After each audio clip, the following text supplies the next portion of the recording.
Violet of the Nosferatu, played by Dark Scarlet.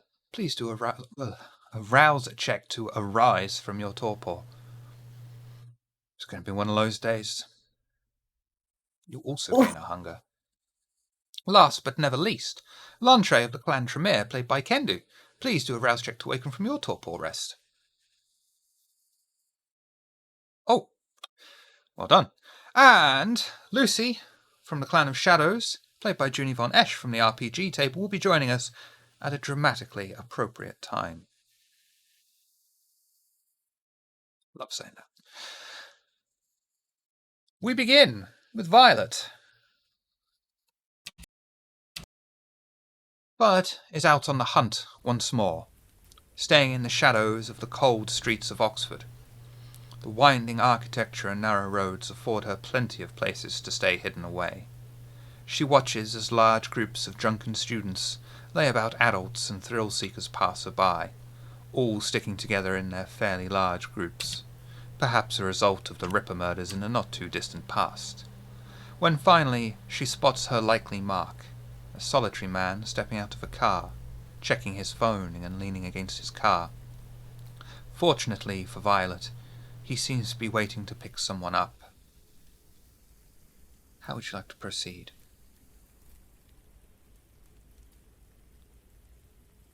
I'd like to sneak up to the side as much as I can. Get closer and closer as much as I can without being spotted. Dex and stealth for me, please.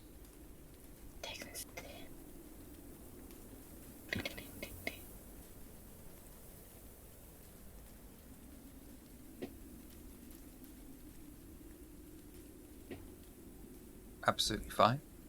You'll be able to creep along, sticking to the shadows, keeping out of sight, doing what a Nosferatu does best.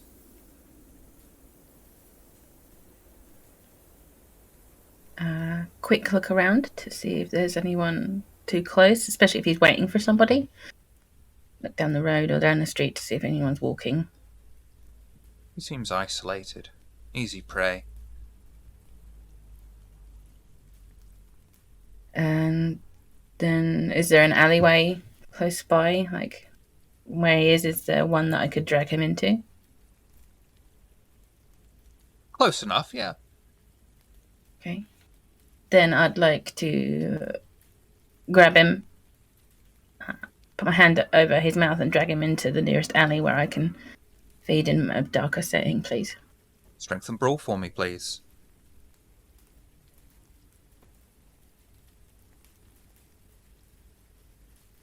Oh, absolutely fine.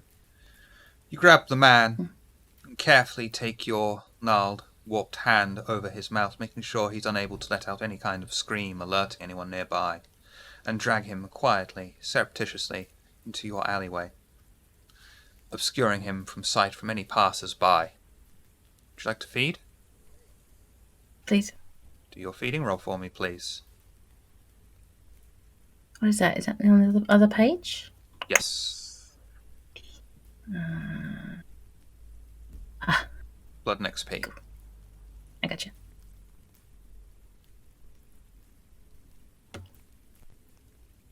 Would you like to stick with it, or would you like to re-roll some of those? Honestly, I'm too hungry. I'm too hungry. Would you like success at cost? Yes? Yes. Please. Violet extends her 4 fangs and sinks them quietly into the man's flesh, extracting the body warm vitae inside and feeling it flow and trickle down her throat. As the taste hits her, the beast inside of her screams up for attention. Why should she bother trying to save his life? He's just Cain after all. And she drains the man, discards the corpse in the alleyway, and leaves. You may slake 5 hunger, but you are taking 2 humanity stains for murder.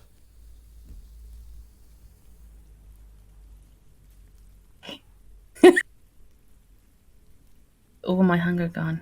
Nice. I've never not had any before. Okay.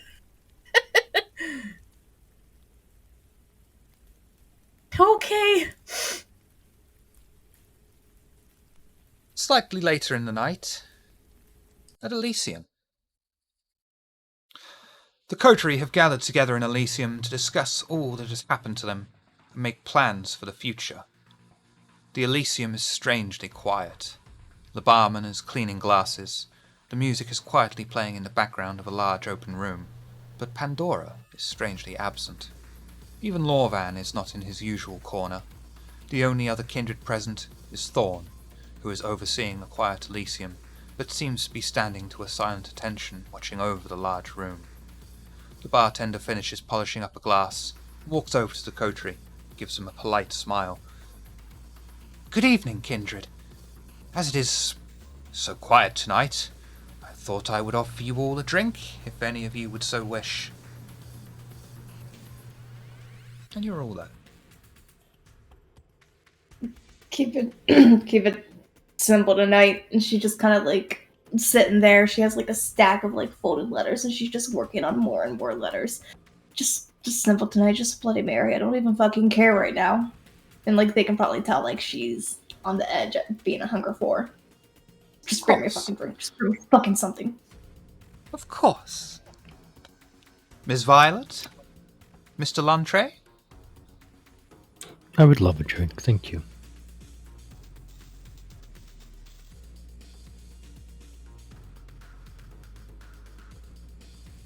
Patricia, would you like mine? You were muted for pretty much all of that, doll. Sorry. Not for me, but, Patricia, you can have mine. Quite generous. Thank you for always having my back, little dear. I'm going to miss you. She just goes back to writing. The bartender strides off to the bar, starts mixing up the drinks, returns a few moments later, places 2 shots of blood in front of Patricia and a Bloody Mary. Violet, as requested, receives nothing because it's gone to Patricia, and in front of Lantre is placed another nice clean glass of blood. Is there anything you would like to The barman gives a nod and says, "I believe that there is some kind of announcement coming tonight. That's why Elysium is so quiet. Anyway, enjoy your drinks. Good night."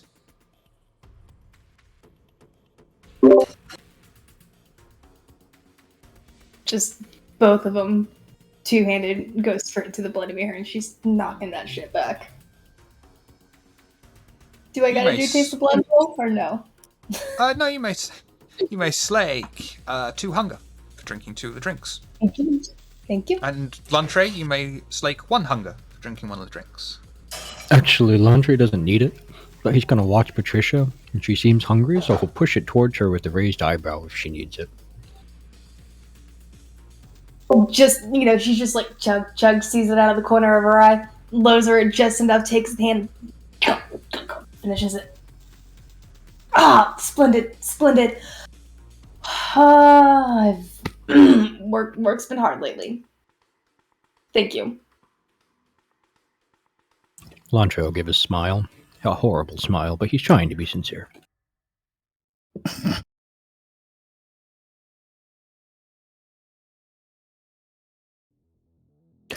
Another announcement for us, huh? Wonder how this will go.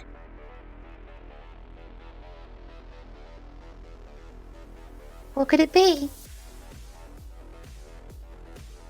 I would be quite surprised if the whole of the tower was getting their, let us say, travel restrictions lifted. We had.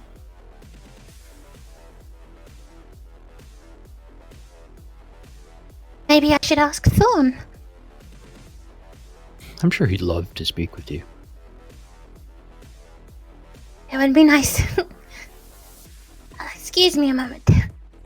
Gets up And heads towards Thorn, smiling. And he'll stand still, but he'll turn his head down and look at you. Hi, Thorn. I can't remember what he called you, so he's just going to say little one. Do you mind if I ask you why it's so quiet today? What the announcement is? And he'll actually move and sit down in front of you, placing his large sword across his lap. And lean forward, placing his chin in both of his hands. As I understand it, the Anarchs are revolting.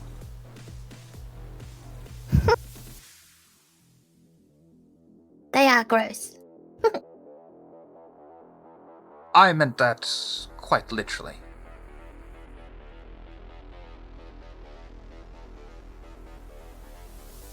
And what does this mean? Well, it usually describes when one group is protesting against a large organization. Mm-hmm. So they're protesting? In a very loud manner. Oh. So everyone here is in hiding? Not exactly. Some are preparing. As I understand it, there will be an announcement soon, making this official. Of course, act surprised.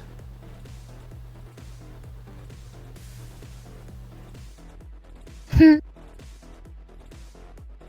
be safe, little one. Anarchs are no issue when in small groups, but as I understand it, most of the Oxford Anarchs are up in arms. They can be quite dangerous when their backs are against the wall.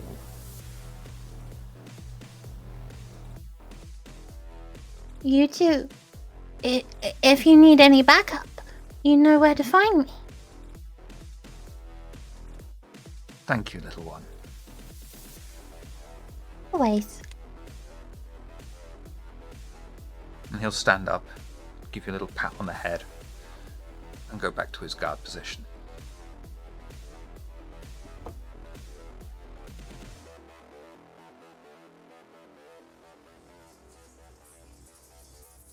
You're going to skip off and reunite with Lontre and Patricia? Yes. Would we have been able to hear what was said? Heightened No. senses. Did you activate heightened senses? No, I'm just joking. She wouldn't have done it. Then, no, you would have just seen the results of the conversation and Violet getting a pat on the head afterwards.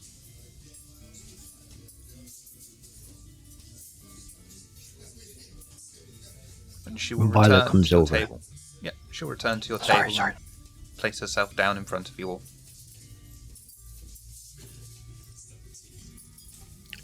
Pixie, was he actually carrying on a conversation with you? Damn me and everything.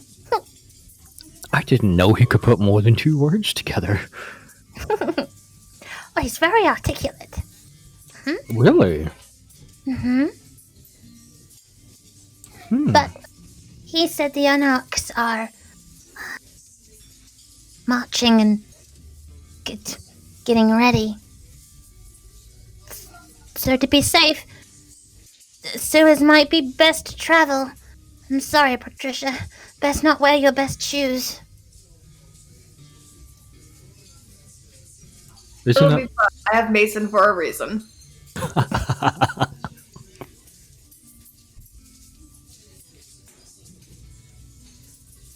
So they're revolting more than normal? Because isn't that what they're always doing? They are angry about everything. Means organization. If they're actually going for some sort of organization, yeah, that's when we really have to be concerned.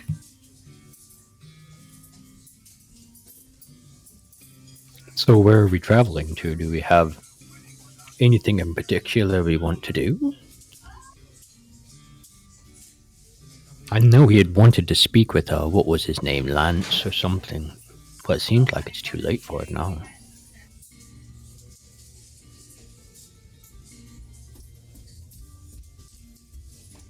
We should wait for the announcement, just in case they want us to guard anyone or,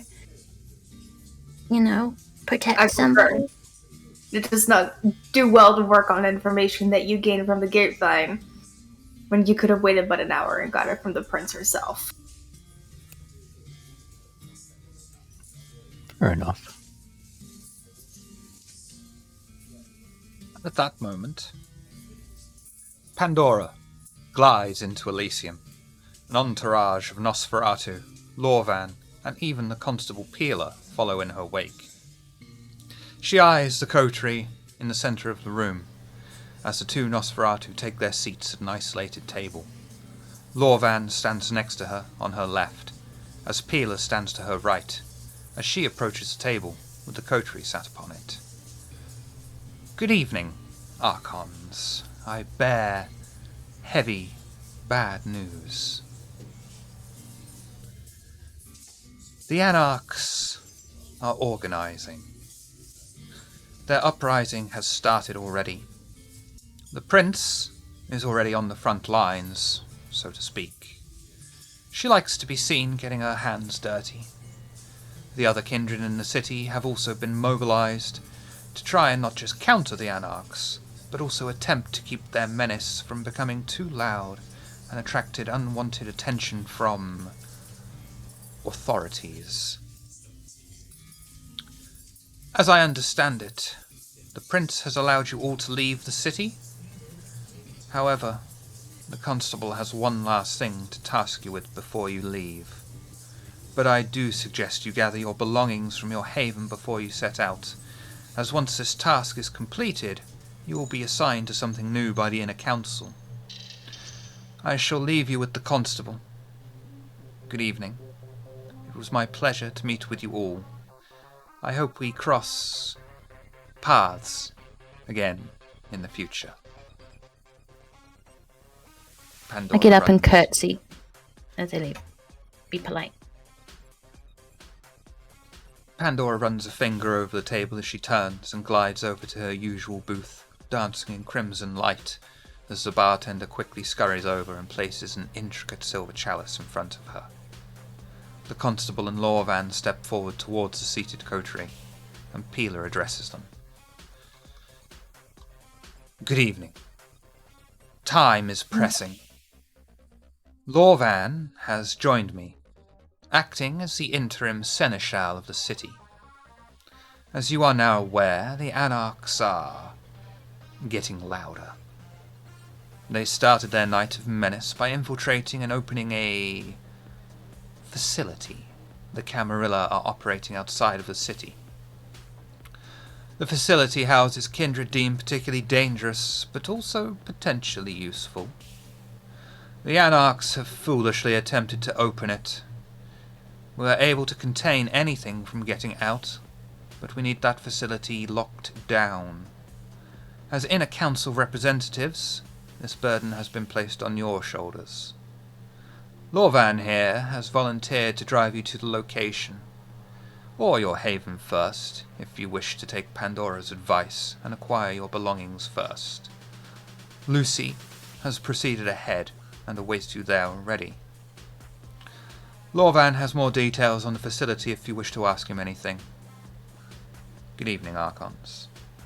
And he gives a nod, spins on his heels, and swiftly walks out of Elysium. Lorvan stands over the coterie like a large shadow. His stone face doesn't betray any of his emotions, if he is even feeling any, and he looks down at the collective kindred. I am ready to leave now, if you are all prepared. Yes, to the haven. Your haven first. We can talk on the way if you do have questions. And he will just immediately turn around and start making his way out of Elysium. What would you all like to do? Trish will just take her empty Bloody Mary glass, take 3 shot glasses, put them in, just slide them down the bar for the barkeep, and follow. I do wish we could, remove that eyesore of a constable before we left.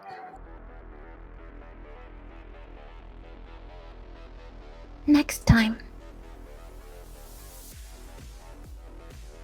Okay, if you say so, Misty.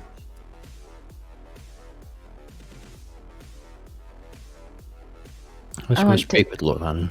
Oh, what were you saying? Sorry. No, it's fine. I just want to check on the Nuzzy. If that's okay. Of course. I quickly skip over to the other Nosferatu to check if they're okay. And you will find it is Kovsky and back. Back, if you need a reminder, is the Primogen. Kovsky's one of mine, isn't Yes. he? Kovsky! Hi! Violet! Hi! Hi. And he'll just stand up and he'll just reach his hand straight across Back's face to shake your hand. I just go in for a hug, like a really tight one. Really tight around his waist and just squeeze him a little bit too tightly.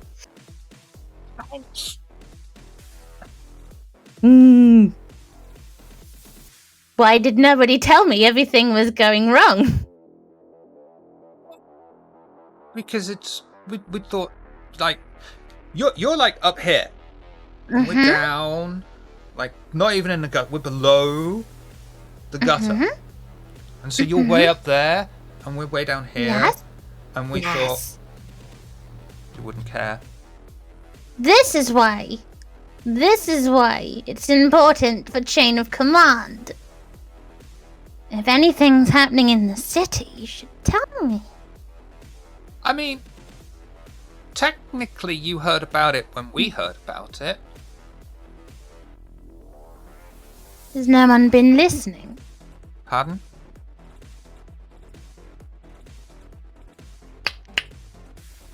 That's a click. No. I'm serious. Well, I mean, we could have told you half the information, or we could have waited and told you everything. But then you can't. You know, Pandora would have been so disappointed. You know what Toreador. You of all people know what Toreadors are like. You can't take the wind from their sails. In order to protect Pandora? But look at her little face. She's so happy. She feels like she did something. Tell me next time. Well, hopefully there won't be a next time. No, there won't be. No. There won't be. That's what I thought. Now, ears to the ground. Anything happens, someone comes to find me. Okay? Okay. Good boy. Gets away.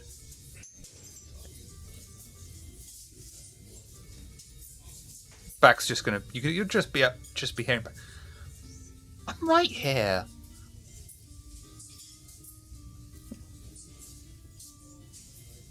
Know your place. Everyone heading out then? Landre's got a bit of a bemused expression on his face, having watched Pixie over there, agitated, her ears flopping around as she's scolding this guy, and he's just like cowering, looking up at her.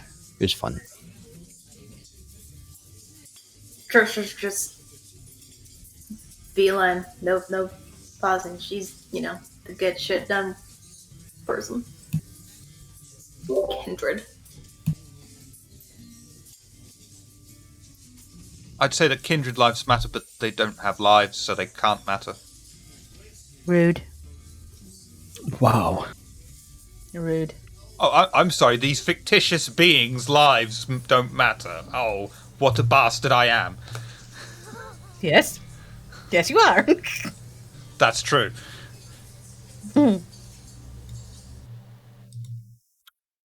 Kotri will step out of the Elysium into Lorvan's car. It's a large, black, four-door saloon, with silver lining, of course. He sits in the driver's seat awaiting you all. Would you all like to enter inside? As seating arrangements matter? Sometimes they do. I'll open the door for Violet, because I presume Patricia's just going to sit in the front. She's around there. She's behind. Well, no. Venture is hardly ever in the front. Oh, that's fair. Driver.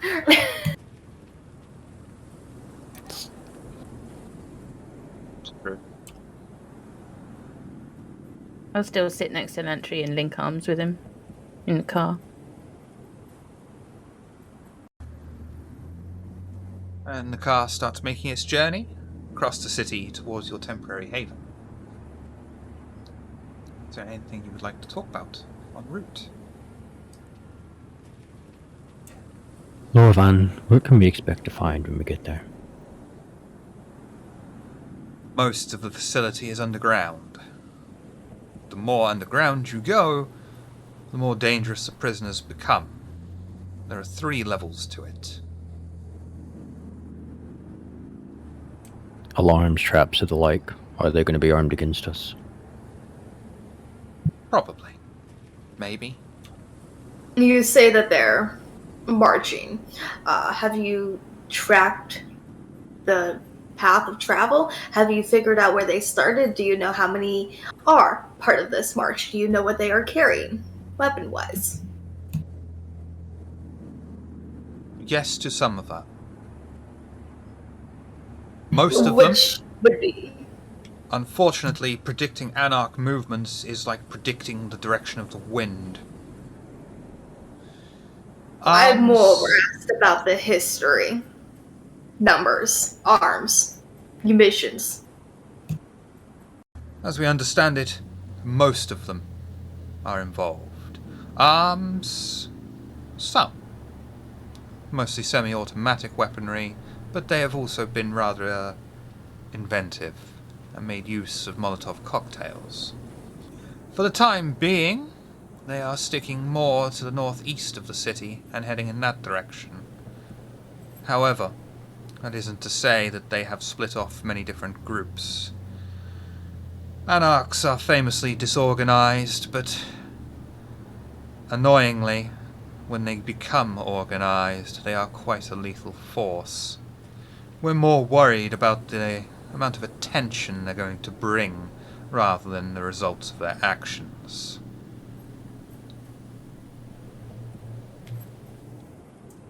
I wasn't able to tell from the announcement. Have the prisoners gotten free? Or are we going to secure the facility so that they are not let free? We're not entirely sure, as nobody is exactly sure who is inside, and it was considered part of the security measures, as if no one knows who is in it, there'll be less motivation to get inside of it. You'll be going there to lock it down. The facility is currently unexitable. However, if anything has removed itself, that is not your concern to deal with. What are the chances that the Baron is on site? Extremely slim. The Baron likes to lord things over from his tower, as opposed to our own prince, who is far more enthusiastic about hands-on work.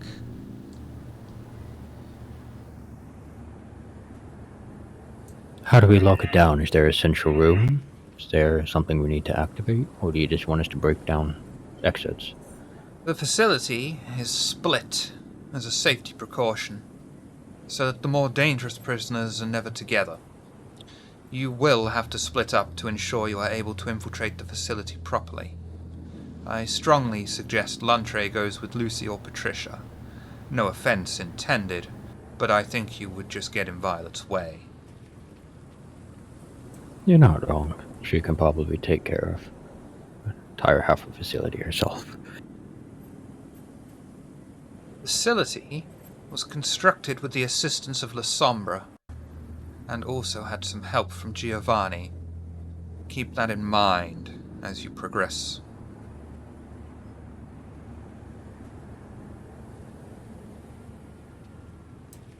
Will do, thank you. Any other questions for Lorvan?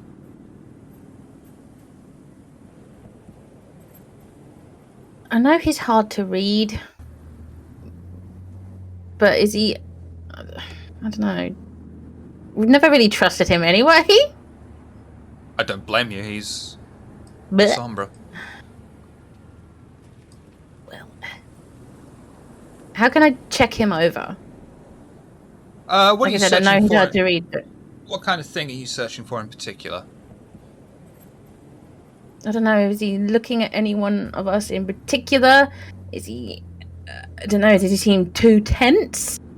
I don't know. Anything in his eyes that seem a bit off? Do wits and awareness for me, please. And this is going to be against his composure and resolve.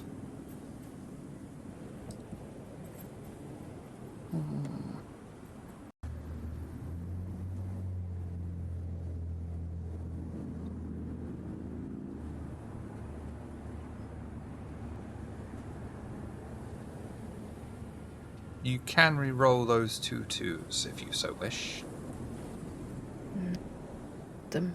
if it's worth a superficial willpower to you. No, not right now. No, Then you it's not. You won't be able to get a clear reading from him. He is his usual closed-off, shadowy self, not giving anything away. Probably wears Union flag underwear kind of thing. Yeah. I judge him. Rightly So so. Launcher is... Ooh, sorry. No. I was going to say Launcher has been with Violet for a while, so I'm going to guess he probably would have picked up she was trying to, look at him. So, he's going to lean back at this point and just kind of casually, while watching to see if he can see any tells from Lorvan. So, Lorvan, what's your angle in all of this? Angle? In what sense of the word? Come now, we've had our spats, but I've never disrespected your abilities. You have something you want out of this. I highly doubt you're doing a favor to Camarilla. What are you looking for in this? What are you trying to have us do? Preserve the Masquerade at all costs. Of course, the Masquerade will be preserved regardless. What are you looking for? What's your goal? And I'm looking to see if I can see if maybe he tenses at anything, if he seems surprised at anything I'm asking. Wits and awareness. Can I rouse for this? Absolutely. Thank Do a you. rouse check for me, please. Wonderful. And this is going to be against his... Oh, you've done well here. This is going to be against his charisma and persuasion.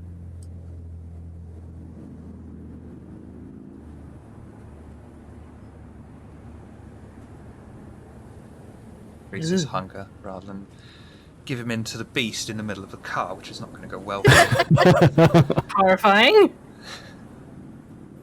And as far as you can tell, he is being completely honest and genuine. He is wanting to uphold the Masquerade at any and all costs. It seems like that is genuinely his motivation for this. Lorvan, I may have misjudged you. I appreciate you being open and forthright with such information. Look a bit confused, and you'll see his brow tense up in the rearview mirror and be like, I've always been honest with you, Lantre. I've never had to ask you anything of significant importance before. That is very true. And I do appreciate you helping in this important matter. It is our lives at stake, after all. Our unlives. You are the ones at more risk than I. You have to go into a potentially extremely dangerous facility with goodness only knows what in it. I have to deal with anarchs. That's something I do especially well. Archons have long memory. We will remember your help. I'll just give this sort of wry smile. Drive off into the night. Anything you wish to talk about before I ask you how you all feel?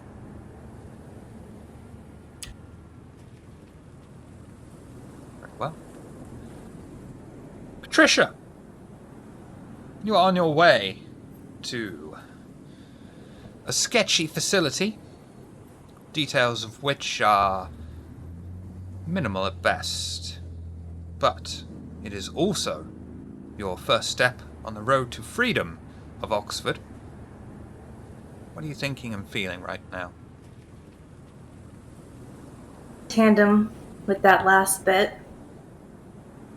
her little crazy Ventrue warrior head is thinking,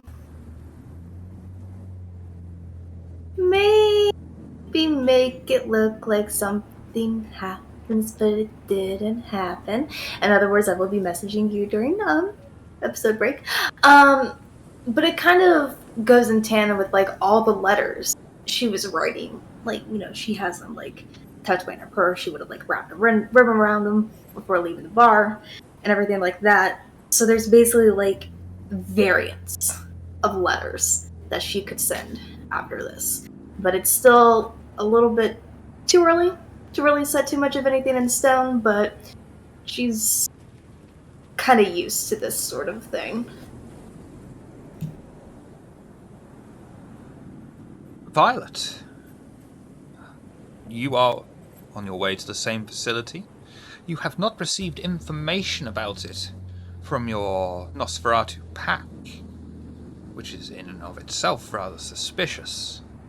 What are you thinking and feeling right now?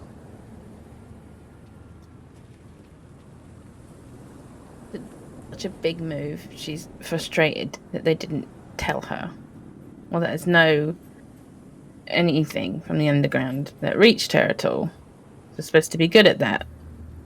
And she's let her presence in the Nosferatu known, so they should have told her. And thinking about how going into another dangerous situation, and yeah, they're capable, but she's worried about everyone's safety. She's full of blood right now, but she's worried about everyone, so she's just going to rest her head on Lantry, on his shoulder, as they quietly.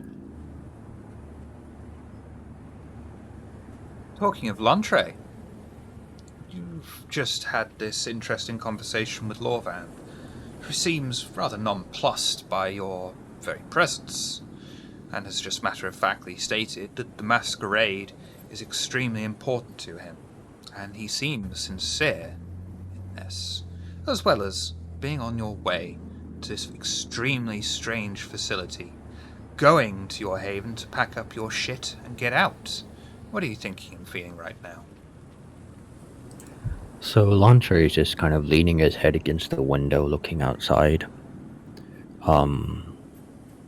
He's actually inwardly seething a little bit. He absolutely detests the constable. Absolutely.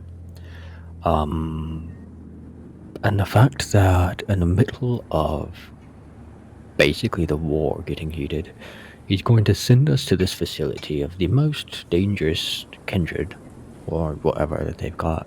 We don't even know what's there. And that Lorvan was really insistent. When I'm asking him questions, he keeps going about the Masquerade. Landre's kind of wondering if maybe the prince and the constable aren't trying to tie up loose ends. You know, we've been wondering about them for a while. And 3 archons, 4 archons, 5. You know, 4 archons, and we're not sure what Lucy is, but she's obviously important and a Justicar.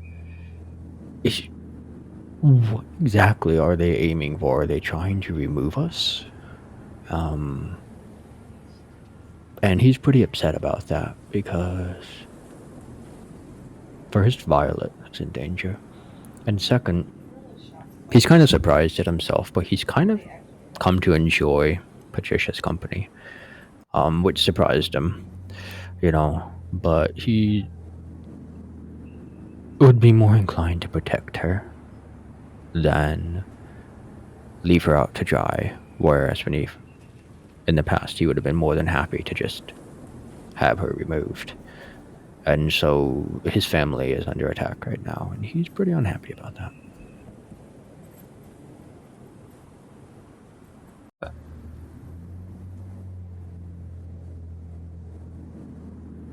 As the car drives through the night, Violet suddenly tastes the familiar flavor of blood.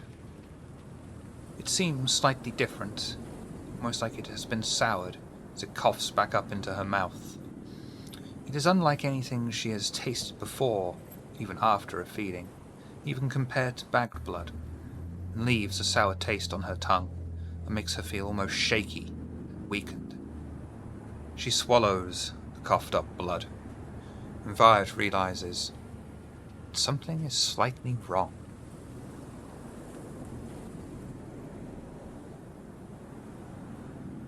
The car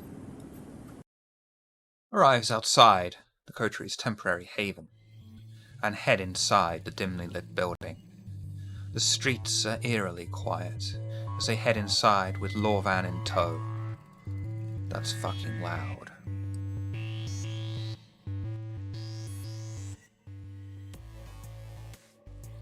It's better. Thank you. As they head inside with Lorvan in tow, as they enter into the cardboard box-filled building, Lorvan pulls on his leather gloves that creak under his touch, and Luntre feels something out of the ordinary, calling out to him. He is urged towards his room, where he finds the urn placed neatly upon an empty table, seemingly of its own accord. The rest of the coterie begin to gather their belongings, as Lorvan stands in the hallway, his arms crossed over his front. And he calls out to the house in general. Bring only small items that you cannot leave behind. The rest of your belongings will be collected once they have been sorted. Orcs, Patricia didn't really have too much. She's very minimalist, due to a very particular thing. But actually, she'd catch a moment with Mason. Probably, bring him into, the closet and close the door for additional privacy. She'll just go through those letters in her purse, take one out. If you do not do anything else this night, this needs to get to Lucinda. Or however you say that Justicar's name. Alfred? Oh, Lucinda! Yeah. Sorry, derp moment. He'll take letter, give you the silent nod of understanding, and put it in his inside jacket. You want me to go now, And miss? Yep, with that 6-point bond, just tell him, go, meet me at the location, tell nobody, show nobody. Understood. She'll just open the door for him and let him go. Well, And yes. we'll just march on out. Violet. What you grabbing and why?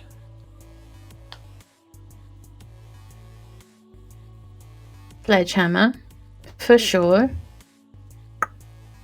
And my cricket bat. I can wear them both on my back like a badass, right? Yeah. Yeah. Like, I'm sure I've got, like, strappies for him and everything. I'm just setting up for battle. Just... If there's a mirror... She doesn't like them, but if there's a mirror, she wants to just check on herself. Since she doesn't feel good. She doesn't want to do it around any of the other coterie. Just a little moment just to check. You look very Check inside pale. of her mouth. Nosferatu-y. Yeah. It makes her eyes sad to look on her visage, but just checking. Violet is my spirit animal, yes. Mine too, it's fine.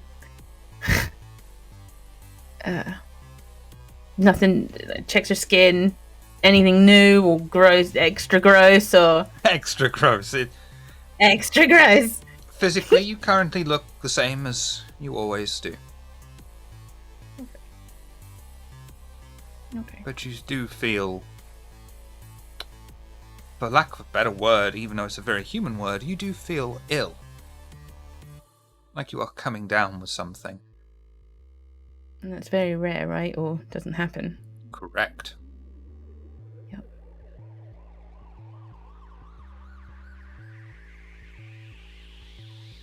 She's of the mindset that she's going to hide this as much as possible, especially if they're going into battle. She wants the others to feel confident. So, puts on her best outfit. That's one of those moments when the storyteller sets something up, and you're like, God, I hope this is going to go that way. And it did. And you're just like, fuck yeah.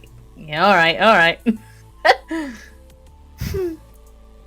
Anything else? Any kind of small trinkets that I have, I'm going to shove into my pockets. Hide them. You must have Any seen the movie notebooks, Labyrinth, right? Yeah? You know Love that that movie. bit where I love it too. You know the point where Jennifer Connelly, like after the ballroom scene, wakes up in the massive tip, and it's Yes. and that old woman comes in with all this shit on her back, and she's like, "Oh, would you like this? Would you like this?" Oh, it's a That's how I'm pencil box, me. Yeah, that's how I'm picturing Violet right now, with just like 3/4 of her possessions on her back. She's got a notebook and maybe a tiny little thing she's got, which she hides. Doesn't want anyone to see that. Hides that. It's a hedgehog, isn't it? No, it's not a hedgehog. Not going to have a live hedgehog suffocating in a Nosferatu's dress. No. Not the battle dress. Use it as a handy weapon, you know? Uh-huh. Go for the eyes. Pocket hog. Lantre, you are confronted by the urn that has mysteriously found itself straight in your room. It's calling to you. You feeling it pulling on your very heartstrings, if you had a heart left. What would you like to do?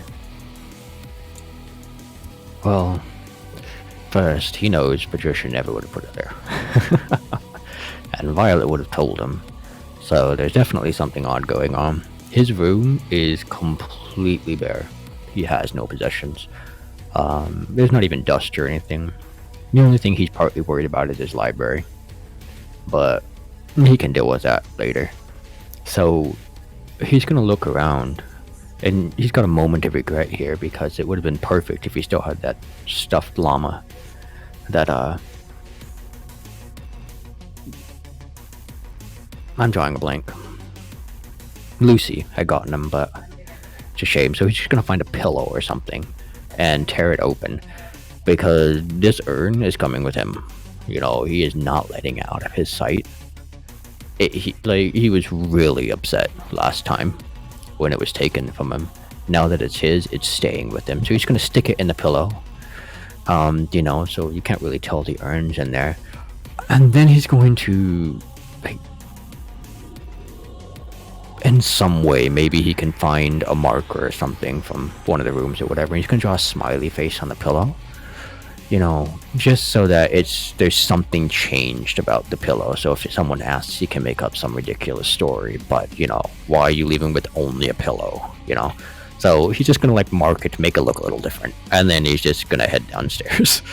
So wait, instead of playing Ed, Ed, and Eddie, it's pillow. Yep, pretty much.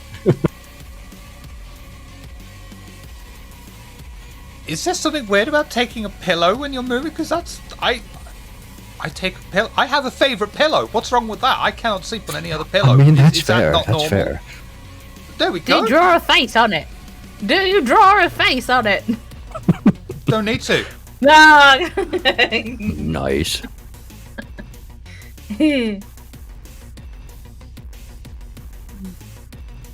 You're all gathering your things, and you'll notice Lorvan turns his head as if trying to focus on something. That music's fucking loud, isn't it? Sorry, they fiddled with Currently motivating. they fiddled with Roll20. They did something with the audio levels, so I yeah. Sorry, everybody. I literally don't even have any music from it. I don't know. I have it turned very low by default, so I can barely hear it. I've actually got it up pretty loud. There we go. Do you smell burning?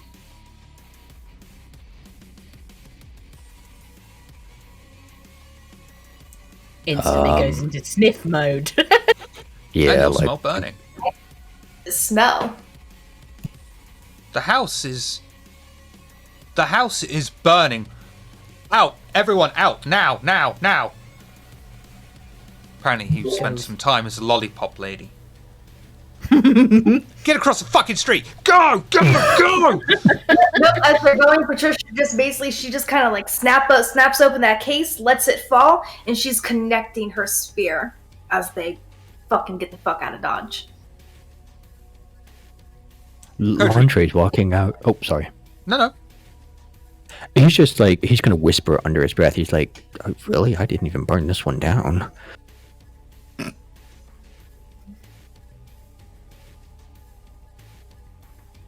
Not a church, Lantre. Well, I mean, I burned my last haven down. So, like, That's every true. haven I go into burns. And he's like, man, I didn't even burn this one down. Okay. Lorvan follows you out swiftly. Get to my car. Get straight in the car. And you'll notice as you're piling out onto the streets, you'll hear the sounds of a crowd further up. We don't have time to deal with them. The constable or the scourge will bring them their dues. I am sorry to remove the option of delivering your revenge, but time is pressing, and there will likely be other Camarilla properties that suffer the same fate tonight. Besides, after tonight, the building will no longer be your property. He starts the car and speeds it off, away from the crowd.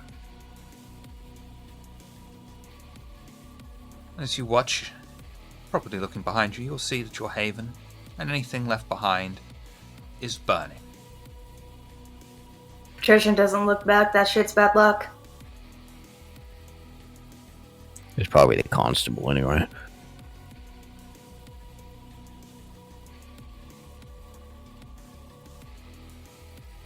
Lantre, Books.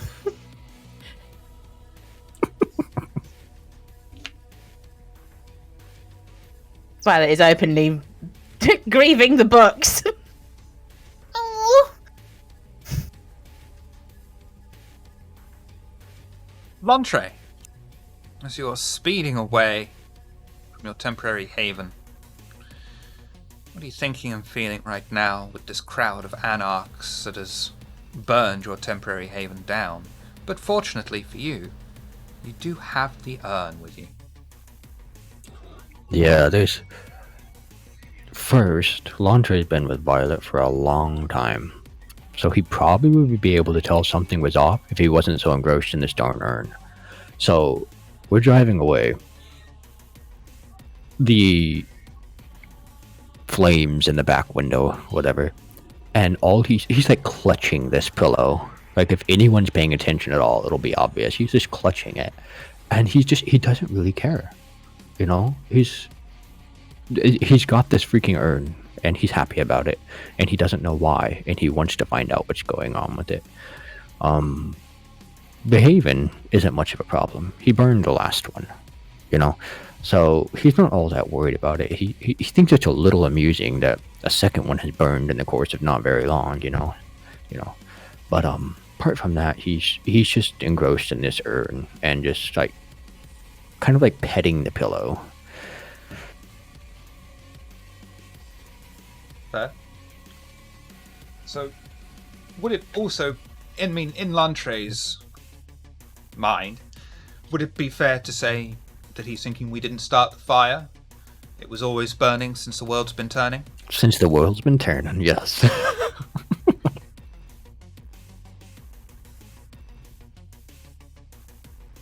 Violet, your haven is burned down. You've murdered a Cain. The books have been lost.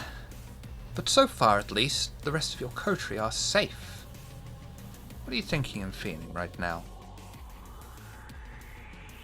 She's very much grieving those books.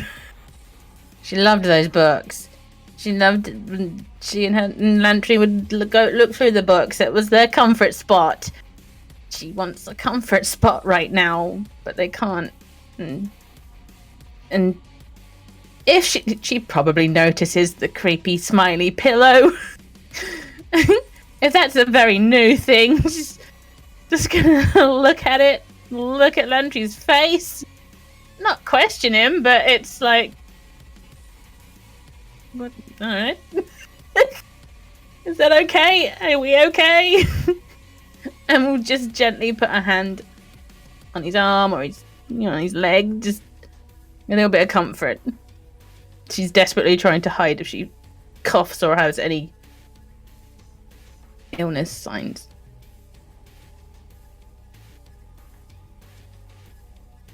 Composure and resolve for me, please.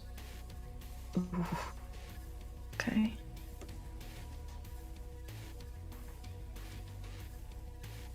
Composure and what, beg pardon? Composure and resolve. Okay, thank you. Yeah. Both at the top? Yes. Oh yeah, sorry.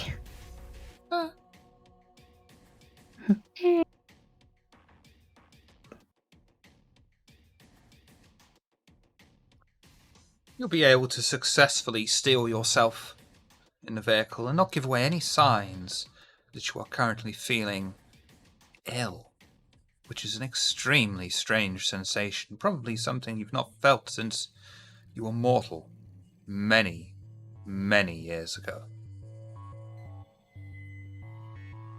Patricia. I know that Patricia is very steeled to loss. You got the most important things, including your spear. However, it has been a very, very strange night so far. What are you thinking and feeling right now in the car as you travel to this mysterious facility? To mirror Lantre's thoughts in one of these segments earlier, there were a few games ago, she got that letter from the prince, and, she passed on to the coterie like, yep, Prince is trying to cover up this meth Ross bullshit, all this stuff with the constable, and she's just like, Haven's gone. My future's just been made easier by that. Great. So she's just sort of just like more kind of like calmly waiting for like the shit to hit the fan. Like if there's anything to think about at this point in time, it's probably already crossed her mind. I mean, she's the child of a famous prince. She knows an adventure nonetheless.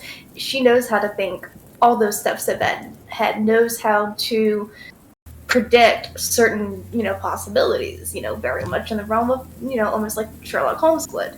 So she's just calm, pleased that things are currently going her way, but the night's still young. It is.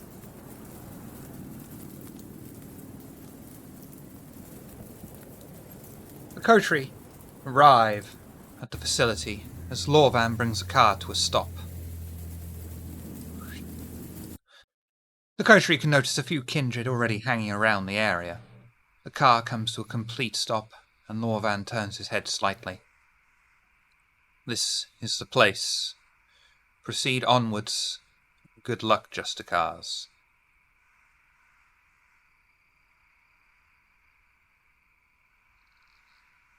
Get yourself to safety, Lorvan. I intend no such thing.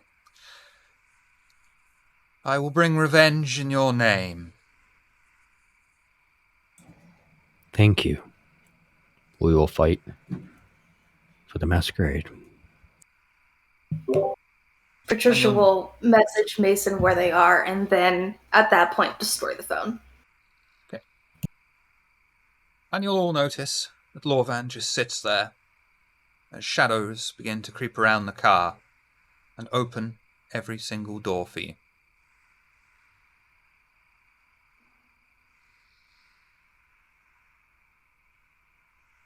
You Shadow Man. Gets out. He'll give a little smile to that. And you'll just hear the car doors close behind you all. Is there anything you would like to discuss amongst yourselves as you make the short walk from where you are to probably the group of kindred or wherever you'd like to go at this point?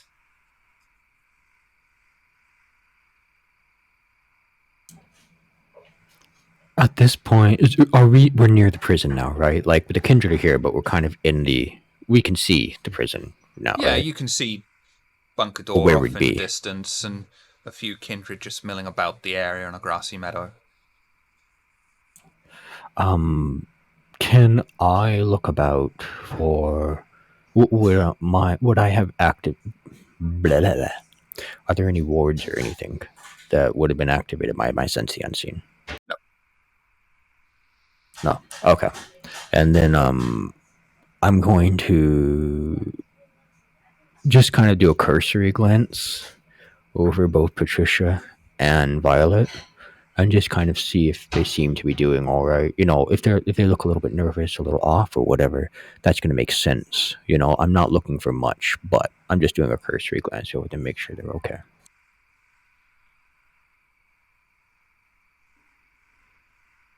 Would either of you like to roll for that? By that? Oh, sorry. I'm just trying. I don't know how sick Violet looks. So if it's pretty obvious, if I paid any attention, then I'd want to make a roll against it. But I'm not specifically looking at her. I'm just looking at them. No worries, then. Lovely. Anything the three of you would like to talk about? Very well. Coterie leave the car behind them, and the cold night's air is immediately noticeable as they cross the patchy grass and dirt clearing, heading towards a sealed metal door surrounded by sloped concrete sides. As the coterie approach the building, one of the gathered kindred steps forward to open the heavy iron door, which creaks and rumbles loudly into the night, revealing a small room that holds a flat platform surrounded by waist-high iron bars. As they pass by the kindred holding the door, he grunts out to them. Step onto the lift. The door will be closed behind you. The lift only works when the door is closed. Happy hunting. Heading in? As we're walking in, Lantre is just going to whisper, I feel like I'm walking into the physical representation of my mind. One, remember he said Stay that. behind me, I'll protect you. Yeah. Thank you, Pixie.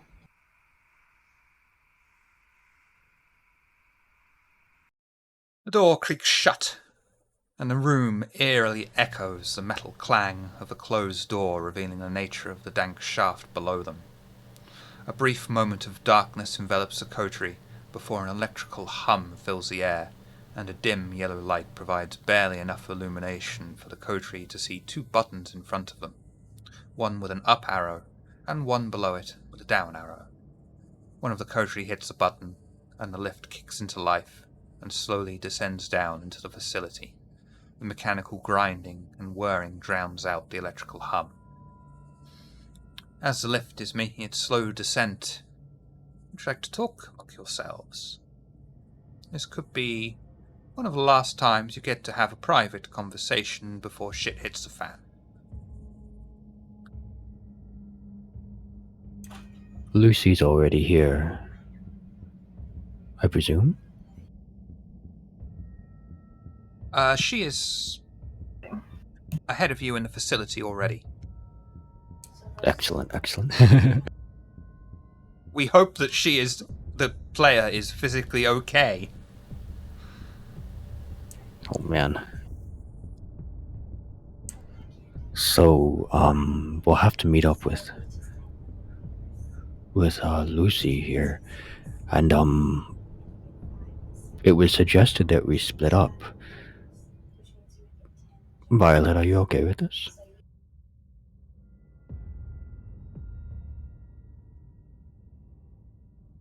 Supposed to protect you, that's my job.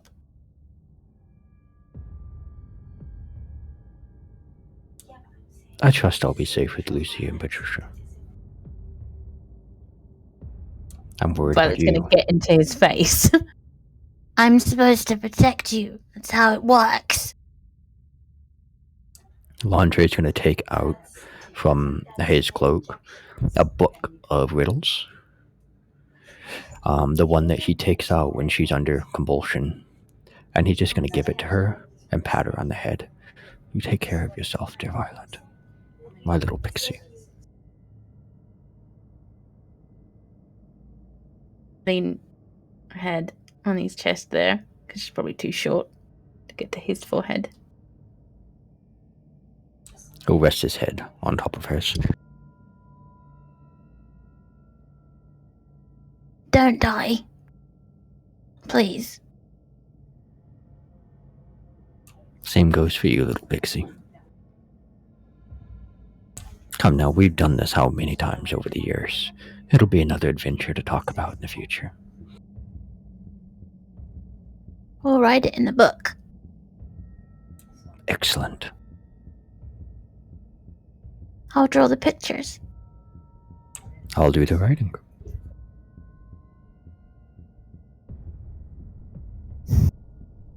And then while he's got, like, Violet there, he's gonna look over at Patricia.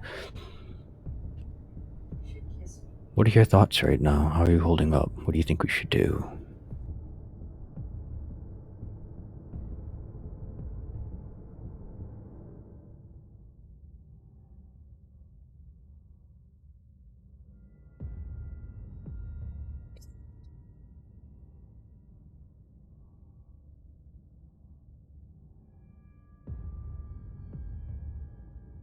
He's just gonna take that as Patricia thinks and just wait as the lift goes down.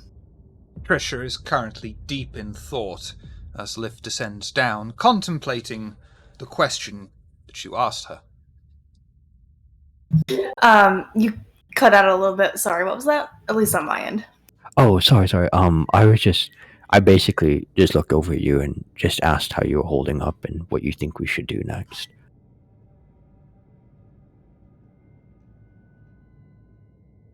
All right.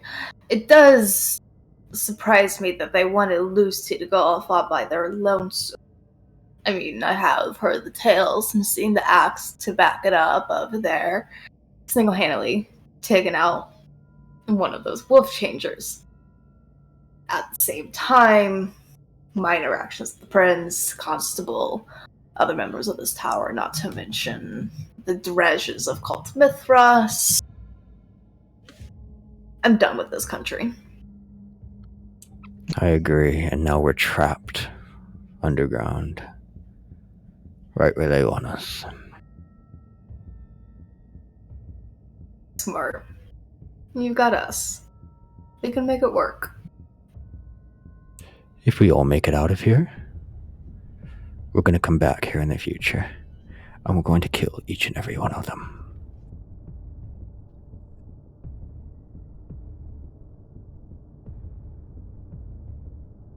Sounds fair. At least the constable. I really hate that guy. Yes. We'll kill him slowly. With this song,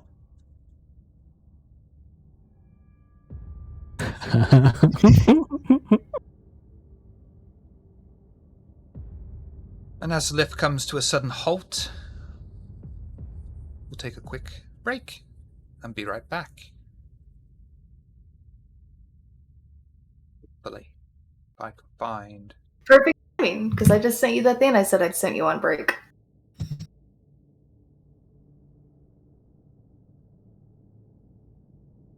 this one.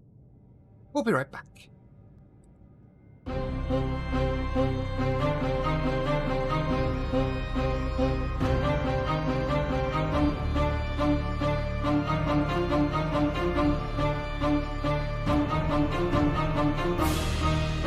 How odd. I was just having naughty thoughts about you.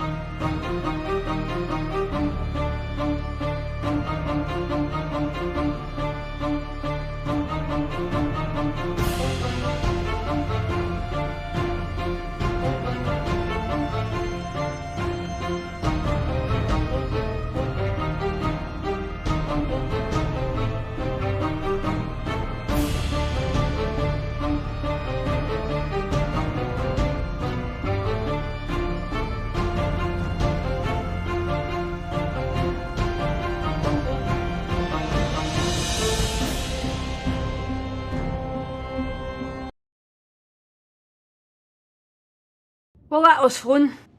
Not really. Are you okay? I'm fine. Take more than that just to get to me, you know. How you doing? How y'all doing?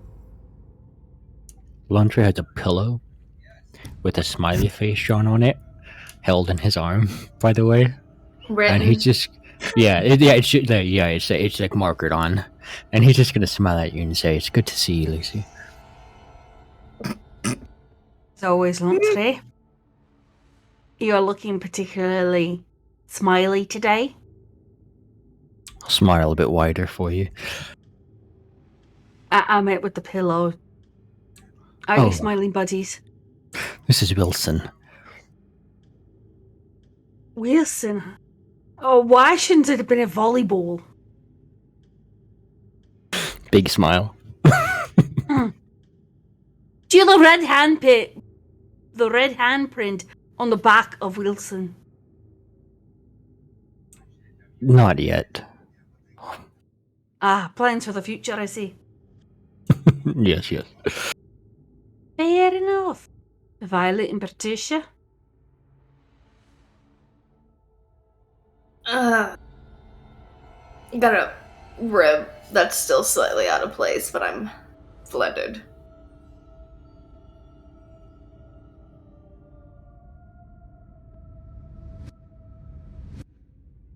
We want to be ready and prepared, and if I can't be there to protect you, I need you to just keep your eyes open and look after each other, okay? What are you talking about? I'm going to go ahead and smash everything. Aye, but what you're saying that you're not going to be there to protect. What kind of talk is that? The constable encouraged Violet to go off by themselves. Didn't say it that way, more we separate. Either you go with Lucy or myself. What kind of talk is that? Kinku, or Lantre, didn't want Lantre to be with Lucy. I'm not worried about anyone wanting to be with me, that's fine. Well, Sombra, we take care of ourselves. But what is this talk about? What is this talk, Violet? Come on. Out with it. make the noise. I have my weapons. She has her cricket bat and her sledgehammer on her back. I'll make the noise. I'll do the damage. They'll be coming at me. So you keep together and you keep safe. I'll be the distraction. Aye, you know that I'll be coming after you, and I'll try and see what I can do to hide you at least, or try to come aside for you, aye? I take all the fun. No obfuscate today. I won't hide. They'll all see me first. She's gonna, if allowed, she'll gently take her hand and kind of go like this to Violet, softly. I'll back you up if you need it, hey? No The need to others throw first. We're good. Do you want me to walk with you?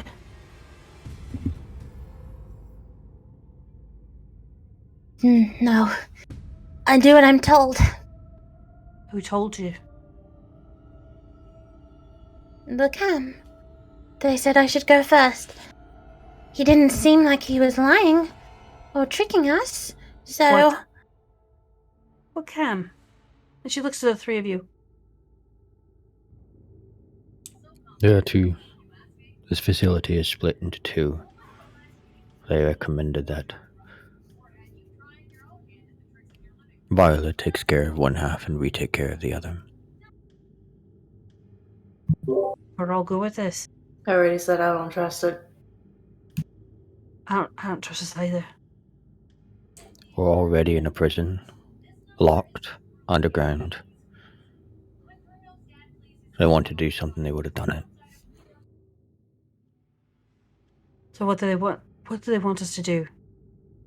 Is there a goal? Is there a person? Is it an item? What is it?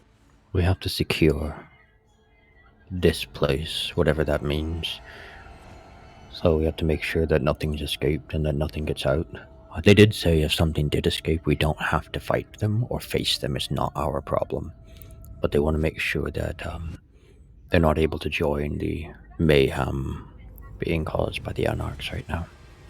So we've got to secure the facility and find the center part of this, and work with the technology that's here, right? I need Violet for this.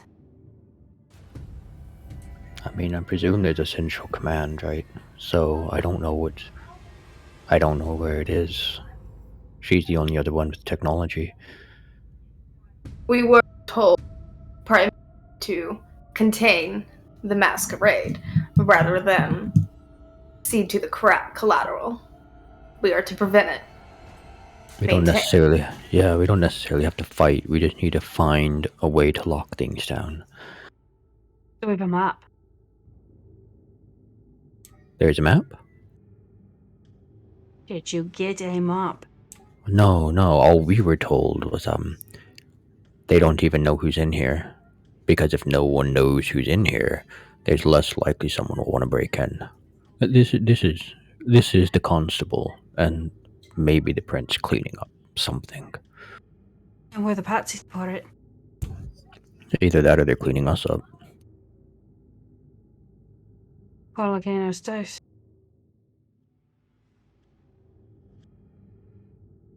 Right. Alright. And we're just gonna go. Have you checked out other. Is this the first. Sorry, I'm trying to catch up on everything. Is this the first level we've been on? Yeah, we just got down here, yeah. Do we know what the other lifts for or no? We're as much in the dark as you are. Although I could see if Violet went off. Maybe instead of making trouble, if you were to be very quiet. You know, you are quite invisible when you want to be. All we need to do is lock things down. I would say, Violet, I think the best way is to come obfuscate. So we can have you work through. Hold on, little one. Give me a second. If we're to secure this place, the best way is for you to sneak about. Hold on a minute. I know you're a brave warrior, and you make all of us proud. You really do. But I don't see why you would not use your natural gifts for this.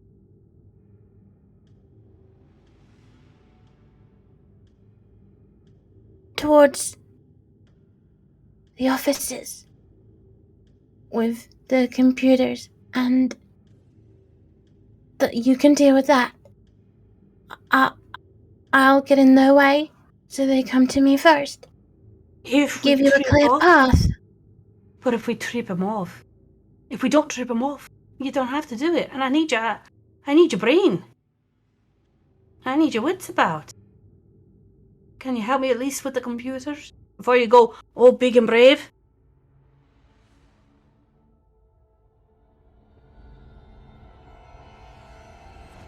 I'll get you there safely. You promise, but you have to be there safe too, eh? That's what I do. I'm the oldest.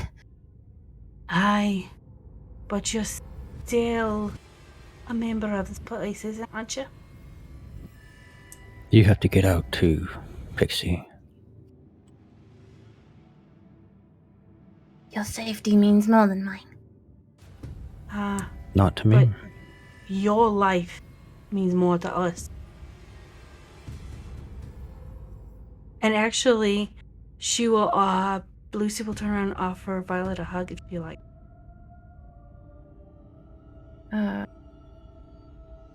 She's careful not to go full in, just in Oh. case anything's noticed.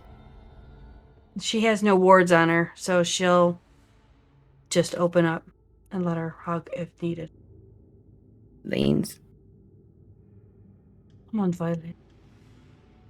We work together as a group like we always have, right? You don't make me tear up because I'm ready to tear up, damn it. And I don't really ever show emotion.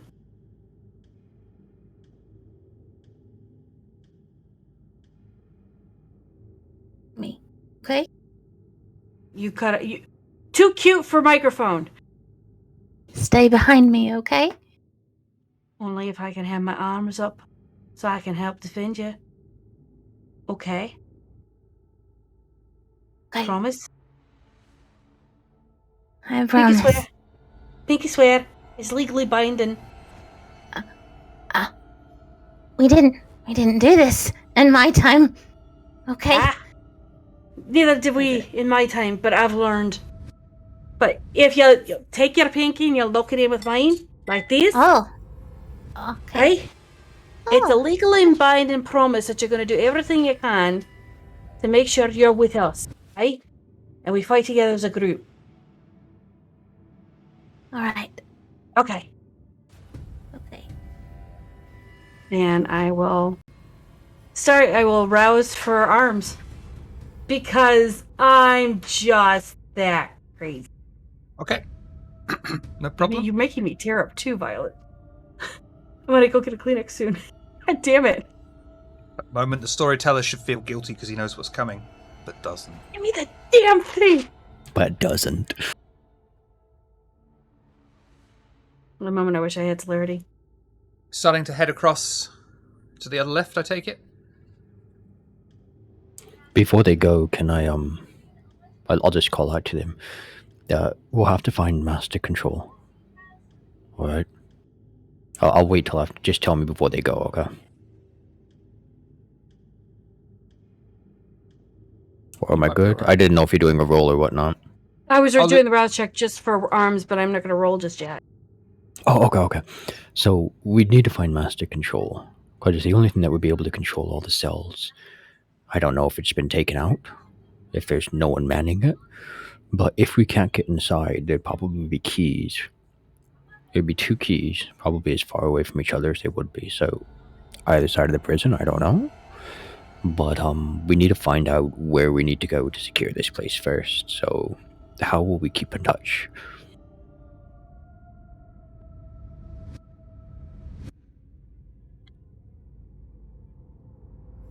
Shout.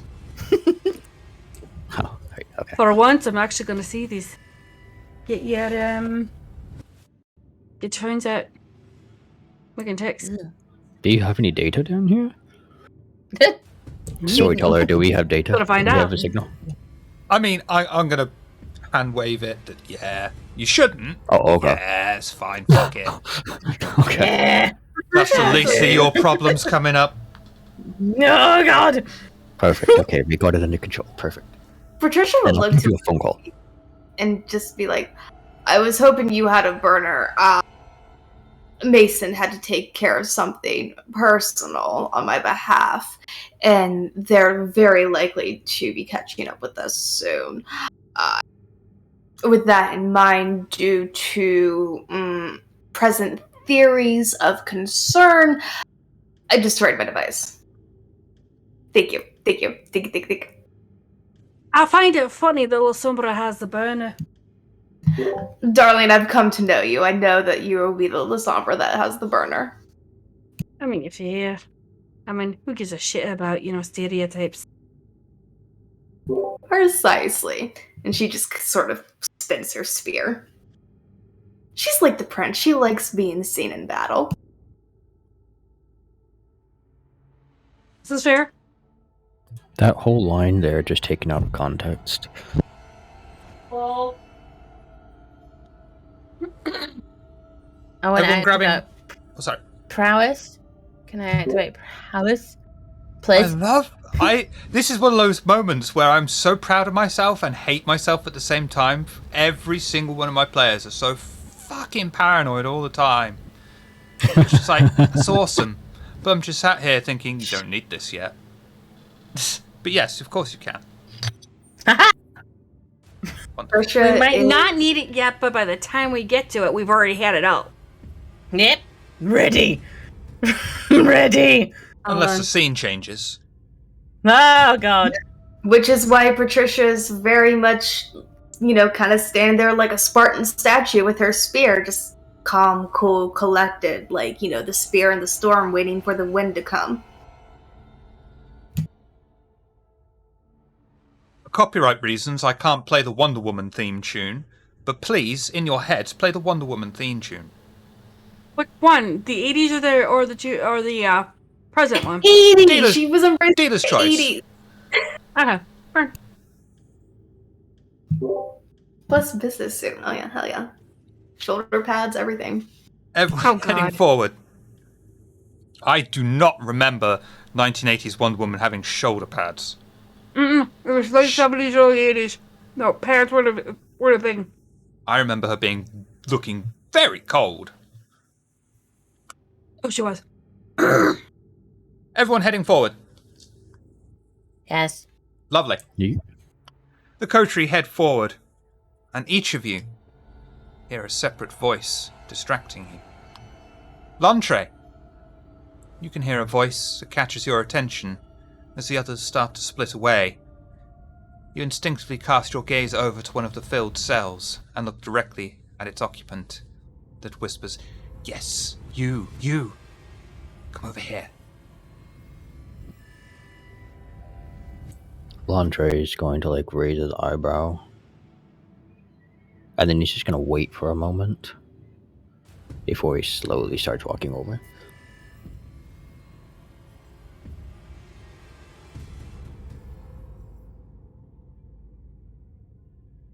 Person who is just aged, grotty, barely fed, looks you straight in the eye. And I'm so sorry. Gotta do this and this. And says, "Who are you?" And casts Tabula Rasa. What is tabula rasa? I mean, I don't I'm mean... so glad you what do mean asked. in here?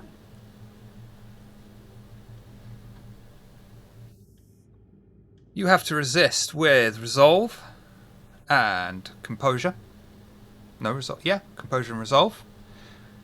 I need 10 successes in total over the course of this conversation. If I'm successful, you forget absolutely fucking everything. Mm-hmm. Like my entire life? Absolutely everything. Shite. Okay. So I need a composure and resolve. Yes, please.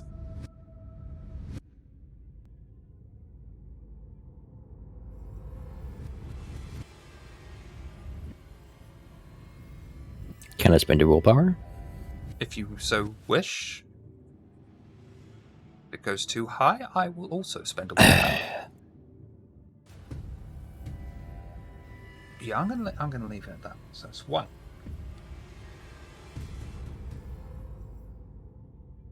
So now, do I need to answer because he won that roll? Do I have to answer honestly? How does that work? Or is it just this conversation and we're doing rolls during it? We're gonna come back to you. Don't worry. Oh, okay. Worry. Instant worry. Yes. Patricia and Lucy begin to make their own way forward. And as they are passing by one of the filth cells, they too are distracted by a voice reaching out and says, You two. Are you here to get me out? They finally want to listen to the fate of the big M.A.? Is that it? Is that why you're here?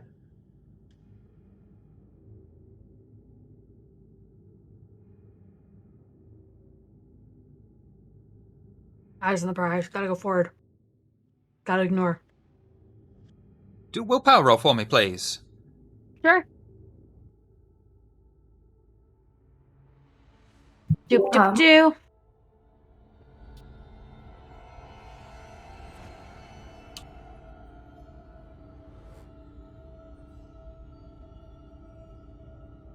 Shitball. I can't really roll in a willpower. And as much as you want to resist being drawn into this has caught your attention. Even if it's just to humour him. What is this big M? What is he on about? Why is he in here? What does he do? Does he do things? Let's find out. I'm not gonna ask him that. Patricia, will follow, not really resist, but she'll get to a point to where, she'll kind of like dig her feet in, one foot more forward than the other, and lower her spear, kind of point it at a position that a gentleman doesn't want to have a pointy object pointed at. It's a long reach weapon, so she can position it too, even if he comes up to the bars, he can't, grab it and try to finagle her or anything. And she's just speak. Big M. Why should we let you leave? I'm a prisoner of circumstance. I am only here because I have information that would hurt the tower. So then you are staying exactly right here. And she will like to cast entrancement on him to make sure that he does not become a problem. Okay. I'm going to let you do that for free. He wouldn't, he'd be so broken resolved that making him roll would be completely pointless, and you would just win. I still have to rouse, though. Yep. Because it is a kindred. No, because it's mesmerize, not compel. Oh no, this is entrancement. Yeah. Yee. I always get the names confused because the effects are so similar between them all. Yeah. And he'll stay really far back and not even show any kind of willing to try and move forward. I'm just like, I'll tell you. You look positively perfect right there. Want me to tell you what's going on? Absolutely. I could hear you talk all night. Mithras. Nobody knows what happened to him, but I do. And that's why the camera locked me down here. I was in London when it all came crashing down.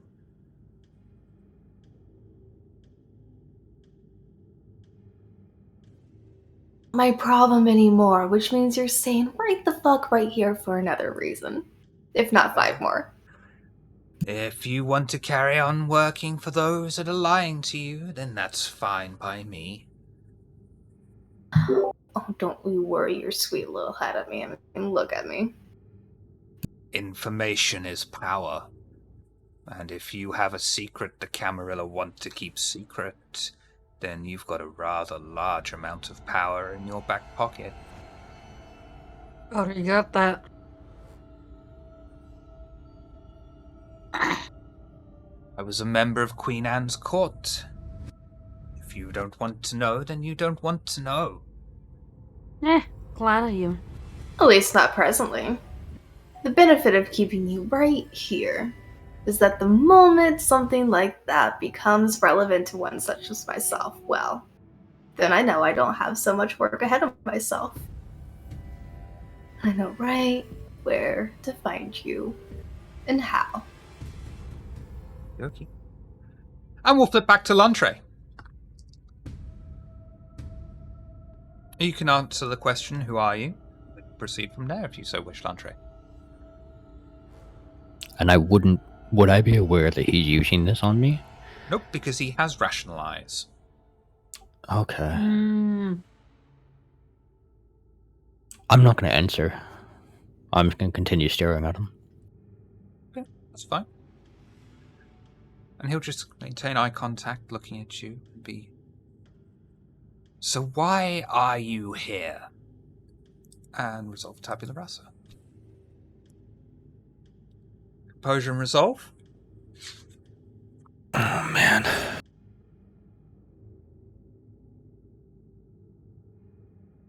you like to answer, or should we flip over to Violet?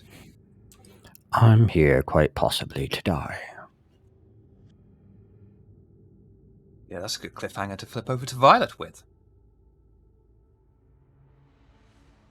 Violet, initially focused on her task, as she heads towards the end of the wide, cavernous chamber, is finally intercepted by someone else, catching her attention and calling out to her by her name.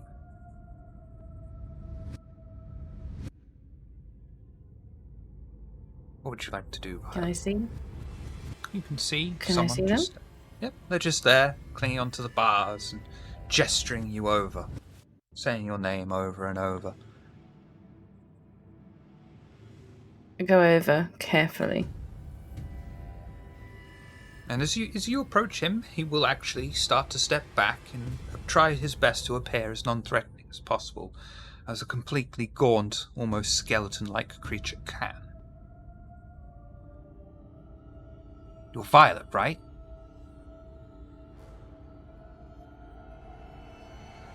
He wants. I forget my name. I've been here so long. Or maybe not long enough. But that doesn't matter. I have to tell you their fate, and give you my confession.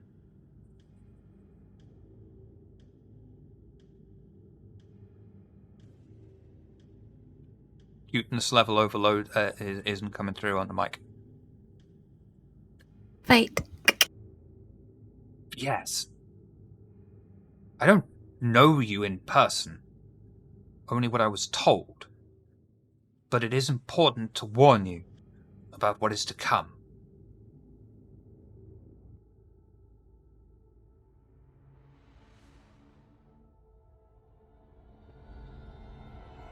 Tell me.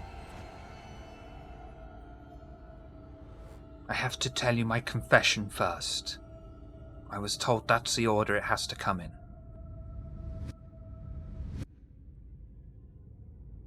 Then confess and hurry up. I'm here because of a disagreement with a mortal. They were discussing if the glass is half full or half empty. The animal disagreed with me and insisted that he was right. As he wailed on and on, I studied his face, looking for the softest tissue I could see, before I took the glass, smashed it and jammed it, shattering it in his face. I reached inside the hole and realized I could feel his brain. It took some time,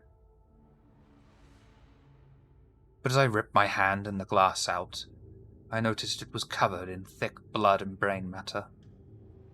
I licked his vitae off my hand. I earned it, after all, catching some of the brain matter as I did so, and my body rejected it like food. Did you know that brain counts as food?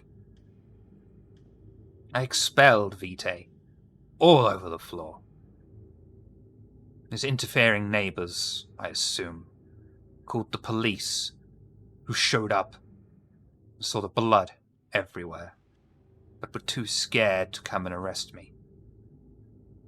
It was fucking Sherlock showed up, distracted the police long enough to allow others to enter the house. The sight of me knelt in the shallow puddle of worthless thrown-up blood must have been quite a sight. Right there, they decided to take me to Scroll. Figure out if I could be used against the Camarilla. It was there I learned of your fate. And then the Sherlocks loosed me in Camarilla territory to let them deal with me.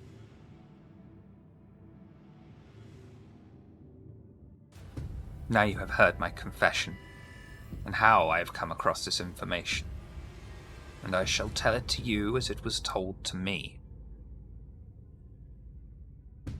The shadow and the crown walk into the night. The hidden walks towards the dawn.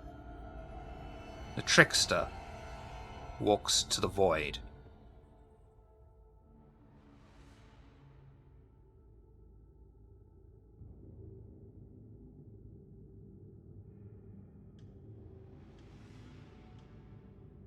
Malkavian. What's Malkavian? Ah.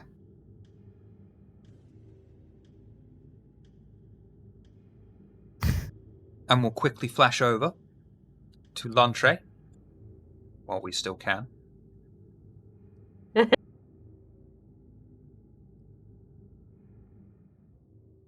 Are you here with purpose, on a mission?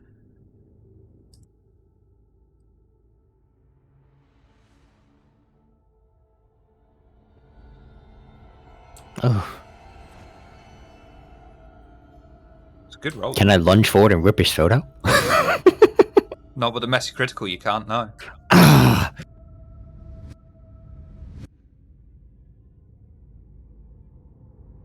I'm here that I might leave. But I wouldn't let you.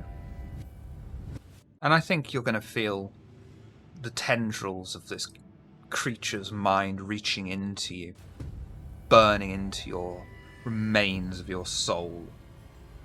You try and fight it off successfully this time. However, it costs you burning through of your vitae. Increase your hunger by 1, please.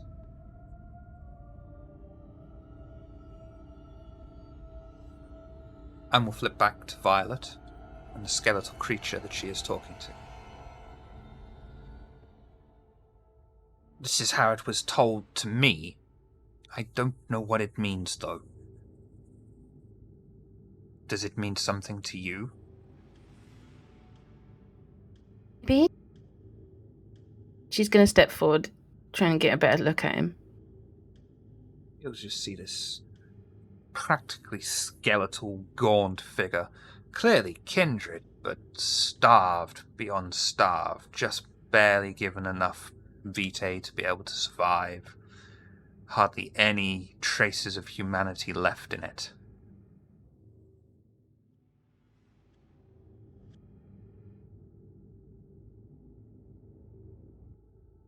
Told you this exactly. Scroll. The Sherlocks took me to see him. Are you familiar with him? He did say he was going to see you.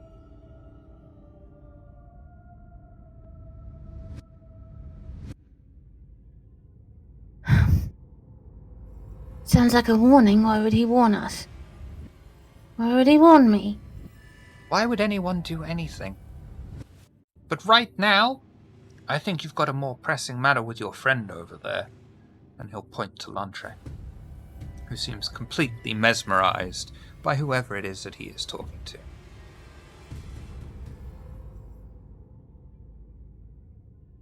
I'm going to run towards an entry.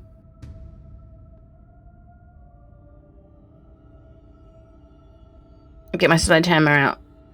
And I'm going to whack the bars where the dude is. Get him to stop whatever the fuck he's doing. Reaction. And in doing so, you will break the concentration between this prisoner and Lantre, freeing him from tabula rasa. As the creature crawls into a dark corner of the cell, clawing at the air.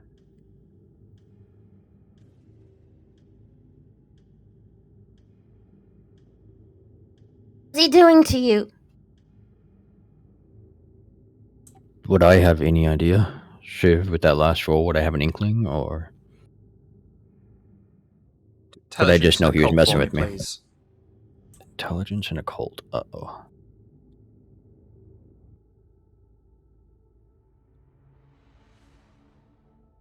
I'll even though I technically shouldn't, I will let you apply your +1 speciality in research for this.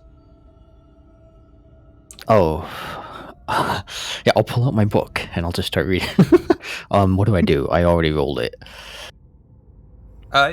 Do a reroll with a +1 modifier. Okay.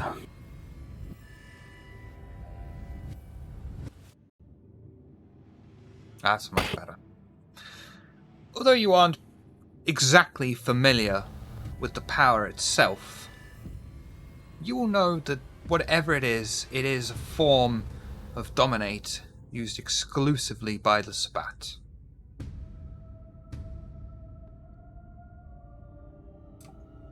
Dear Violet, he was asking me to kill him. Then you tell me and I do it. Step away, look down. How do you feel? Her hand's like going like that on him, like, are you okay? Lantre just kind of like standing there, but he's smiling to try to be reassuring. Absolutely horrible smile.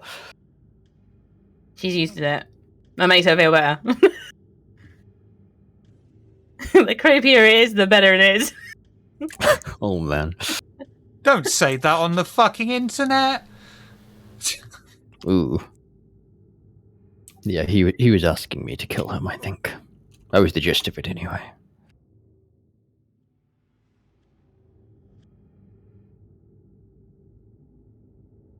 Don't look it in the eyes. You know this. Don't do that again. Yes, Pixie, I'm sorry. Drags him away. Grabs his hand and drags him away. But Nope. wait, can we kill him?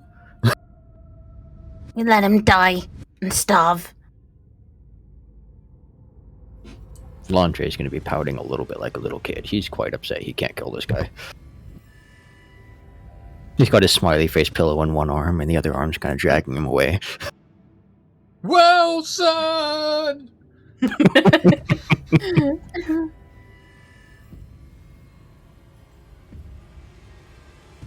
Violet and Lantre make their way to meet up Patricia and Lucy, who are standing at the end of the corridor, finding a lift at the opposite end. Would you like to proceed in? Yes. You slide the door shut. One of you hits a button for the lift to go down. The elevator kicks into life and is filled with the noise of the mechanism and descending down until it stops. Is there anything you'd like to talk about on your descent?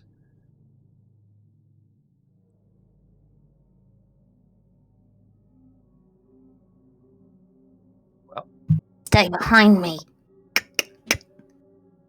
Just Your sort eyes- of. Sorry, go ahead. Keep your eyes to yourselves. What were you doing? My eye was on the point of my spear, which was pointed somewhere very sensitive. I wasn't looking at anything.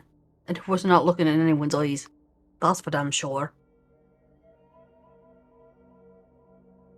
Trust me, I wanted to get away from that little lot. Damn willpower. Didn't make them think I was interested. I hate doing that. It's such a waste of time. It was a waste of time. But it saves time in the end. Though, although he didn't tell me what he thought might have been a lie to begin with. Starting to see why they didn't tell us what to expect down here. Again, still feeling it's been where Patsy's. Too cute for the microphone. Yeah, I'm going closer to it. What do you mean?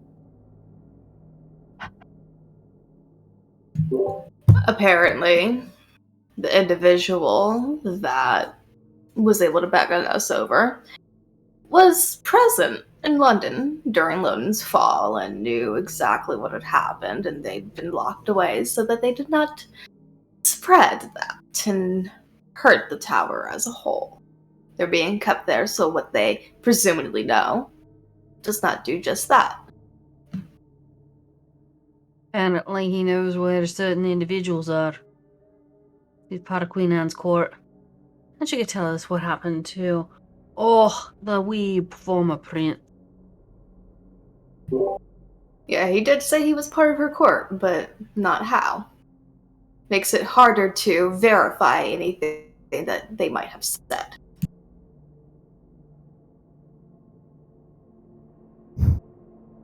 That's useful information, but not now. Exactly.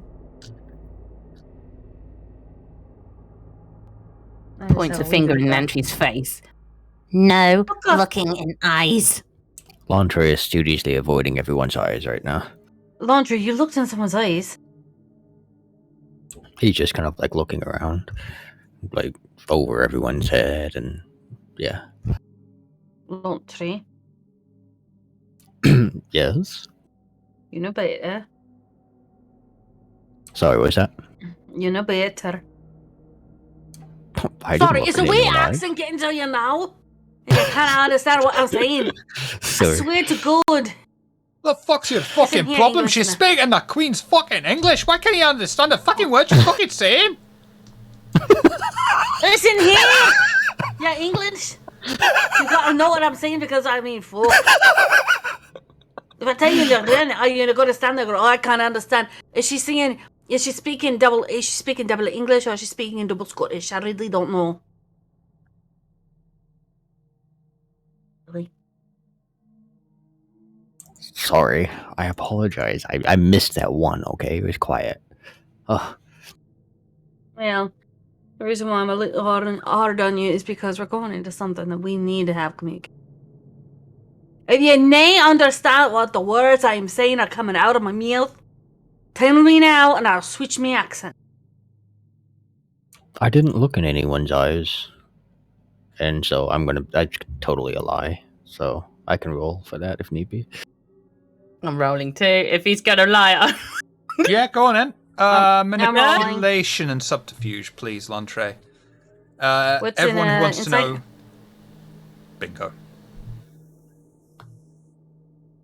Yeah. what do we not roll? Rosa. What do we roll? What do we roll? Want to know? Wits and What's in insight. insight? It's an insight. It's not a bad lie there, Lantre. Ah, shit. Do That I was get a any reroll. extras because I know him? Get 20 extra die. You know he's lying. You know he's lying.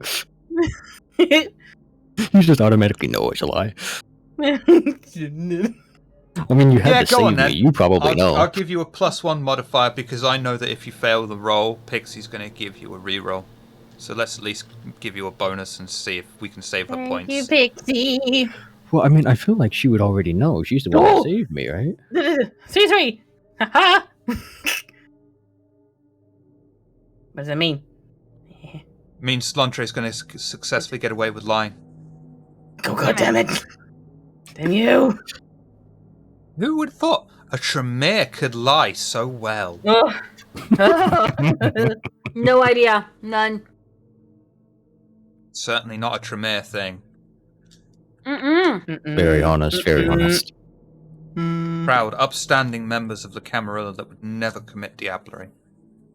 Never. Actually, no. Mine would never. How did they get the gift in the first place again? Don't know. Talk about this. No idea. Ate an entire clan just cause some nim No, well, it was actually mages. Mages did the num num. We're blaming mages. And Mages that wanted to live forever. I'm going to go all in on this, I'm afraid, and I don't apologise. As you are slowly descending down the dark shaft, how do you all feel right now? Having already met some of the inmates and having a brief experience with them, this being just the first level, and not even the most dangerous of levels. Patricia, what's going through your mind right now? Being the almost borderline anti-trivia that she is, she's like, 3 bisected into 2. First layer is just sort of like, mental fucky-wucky bullshit. Okay, I see how, your progression of attack is laying down here. Okay, I got you. Hashtag thank you, unswayable mind. So this time, as they're going down the lift, she will rouse for toughness, just in case, because apparently, there's fuck shit going on second level. Maybe there's an entrance at the base level someone doesn't know about, and maybe someone's been here, so maybe someone's been let out. So let's pause that, pop that toughness. Let's get a little bit more of that, focus shifted. Seems like a really good idea. Yeah. Fortitude, toughness. Banging. Alright, yeah. So she's probably like the part where the like the hilt, like the very end of it, and like where the connector part of the pointy bit, like she's probably just like methodically just like that part for some reason, just like massaging it or something. I don't know, like thumb going over it. But yeah, she's talking about a spear, just so everyone knows. Battle mindset, yes. Stroking the very particular part of the spear. Thank you, Shipper. I was not. Thank you. Shipper, instant regret of saying this is the spear she's stroking. We're a table of horrors, and we corrupt people. But they corrupt I know you what back. you're talking about. Lucy, you've just had your first experience in this mysterious, possibly painful facility. What are your thoughts and feelings as the elevator is taking you down to the second floor? You have at least 4 hours for this. No. Summarize. Oh, what's that line? Wait, that is too much.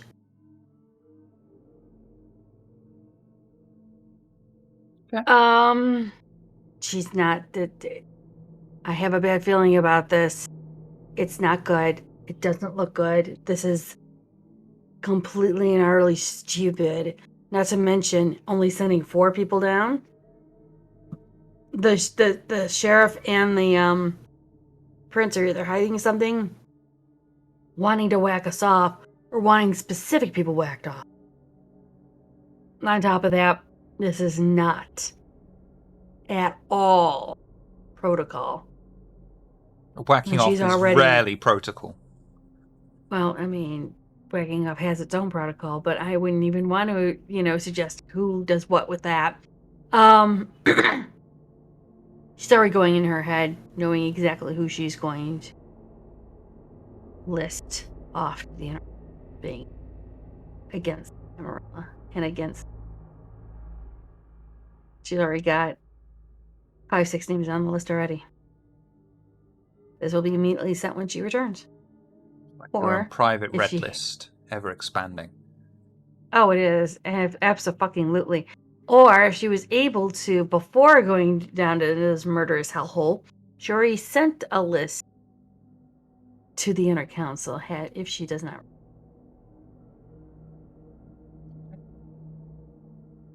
But we're going to save you for last because I think you've got the most animated of thoughts. Lantre, you've just had an encounter with, whether you know it or not, a member of the Sabbat, who tried to completely erase every single thing about you. Every single memory, your very identity, arguably your soul. And you're going further down into more perilous danger. Thoughts and feelings right now? Well, he doesn't actually know he was trying to erase his self, right? Yeah, no, he doesn't. But I think he certainly knows he wouldn't have gotten out without Violet. And, the first thing he was told before they came down here was separate from Violet. So, he's really grateful to Violet. But man, he just really wants to kill the constable. That's like, he just really wants to kill that guy so badly. It's like, he's like fixating on this right now because it like every turn this guy is like trying to get us killed. Or at least it looks like it. And I presume he's still feeling the tug from the urn or whatever it is. So he doesn't really know what happened. So he's a bit messed up. He knows, okay, I made a mistake. I'm not going to be looking at any of the prisoners again. It was probably pretty stupid to go to a, high security prison. And when the prisoner's like, hey, come over here, to go over there. That was a pretty dumb mistake. So he'll be more on guard. Keep an eye on Pixie and the others. Speaking of, as you refer to Violet, Pixie. Pixie! What the fuck is Lantre doing? You're trapped in this dangerous facility and he's off staring in the prisoner's eyes. And he's only just gone through the first floor and you're going further into the facility where even more danger is bound to lurk. What are your thoughts and feelings right now? Everything she has to be to protect them, and it's extremely frustrating if they're going to float off and do stupid things which they know better. She's really frustrated, desperately trying to hide how ill she's feeling. She has to be the strongest, and she has to be the smartest now, which she normally is. So she's so frustrated. She's clenching her fists and just clicking to herself, rambling about, okay, make them all go behind me, and they're going to go behind me because I tell them they're going to have to go behind me. I will take the brunt of this and they will do as they're told. Because Lantry might have to be kept safe. Has to be.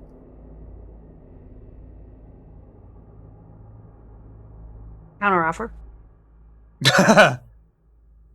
Where's the shade fan? The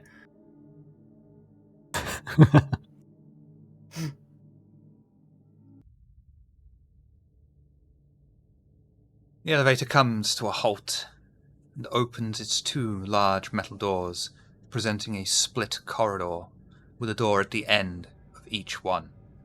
The coterie have no choice but to split up if they are to progress forwards.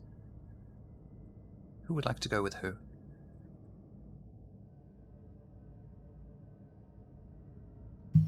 Patricia, wherever Lucy goes, she'll follow Lucy.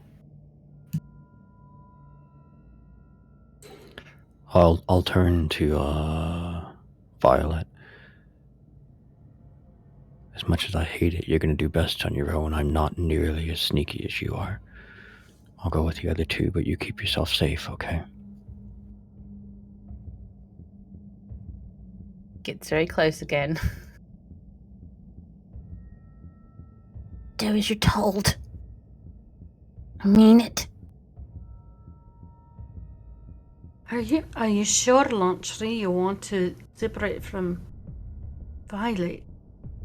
No, I don't want to, but it's our best bet at survival right now. Are you sure? Violet?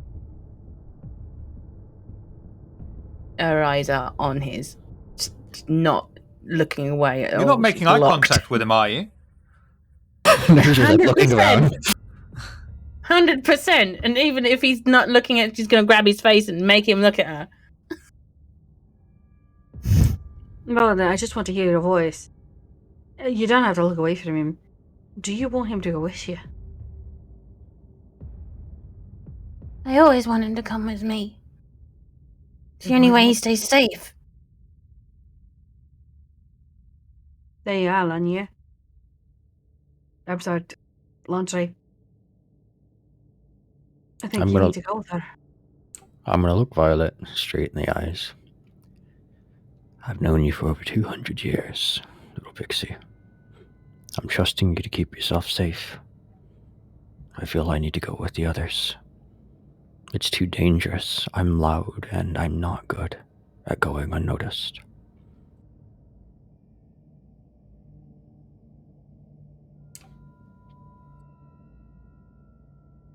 You're too stupid. Lucy's smart. She'll look after me. Give me a moment. I'm going to do shadow perspective on both routes.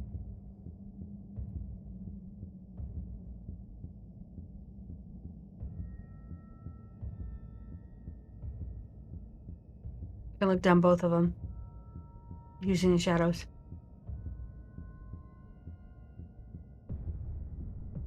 Let me just make sure that's which one that is.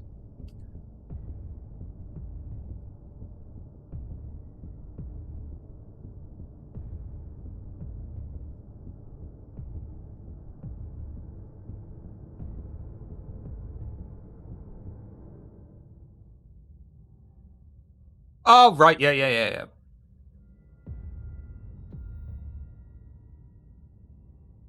Gotcha. Okay. Please rouse.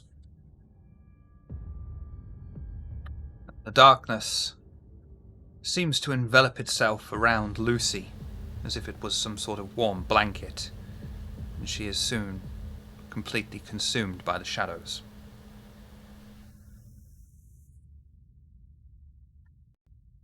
I'm going to look down the one path that Violet's going to go down first. Make sure it is.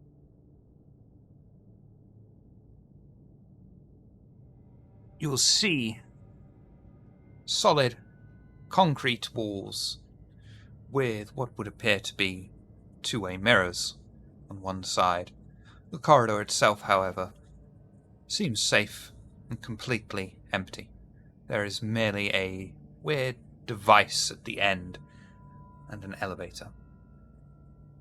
It's like a small intercom-like thing next to the elevator door. And you'll see exactly the same thing mirrored in the other corridor. He realizes to everyone. Is there any way for her to know or understand the box with her technology? No. And you have got very high technology. I can't make this out. We leave here, we go to those boxes. I don't know how to work them. I haven't seen this kind of technology before. I've been around for a wee few as a tech growing, but this doesn't make sense to me either.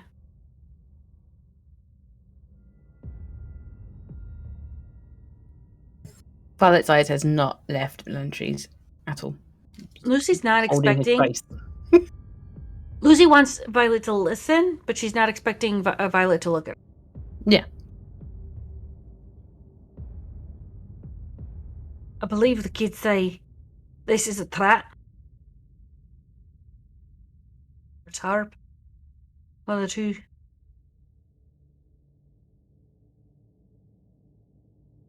Anyone want to weigh in?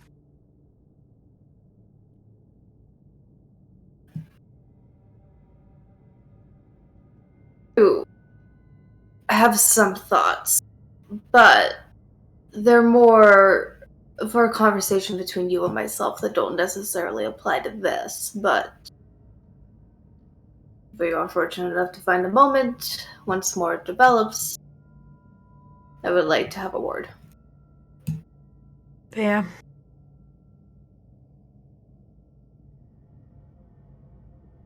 Lucy, you sure? Hi, I am Lucy. But you sure you want to go down that path alone?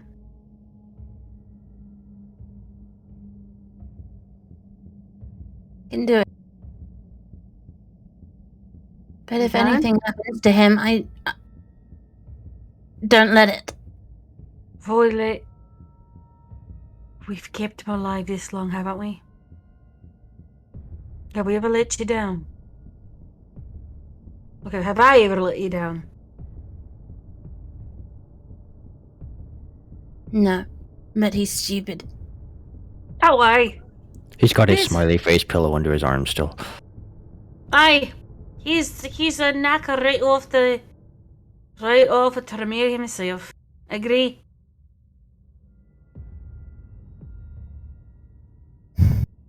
Unless you want to take him with. Can't make you come with me, can I? I can't put you in danger, Pixie. Meet me on the other side. Unless Lucy wants to go with her. You two are sneaky. But I wouldn't ask you and put your shit to separate, so I'll trust Lucy to go quietly. I mean, Violet to go quietly.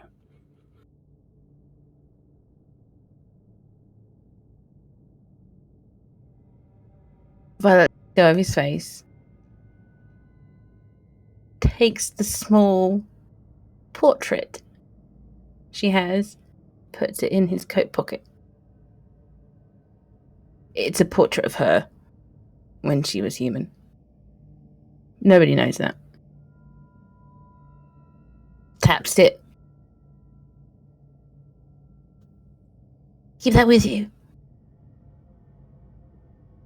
Would Landry know what it is? If we've been together this long, yeah? Yes.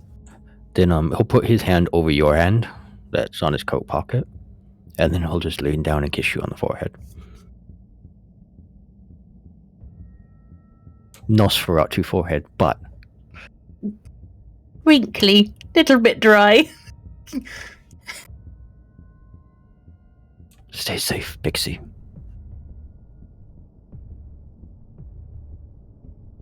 Violet. You sure you want to go down that or Turns, doesn't look at anyone else and just starts going.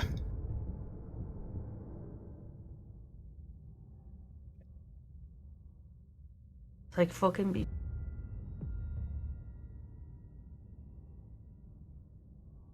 And Lucy will go the other way. Grisha? Landry? Right behind Lucy. Landry will hesitate a moment, just watching Violet go. He's really uneasy. And then he's going to turn and follow the other two.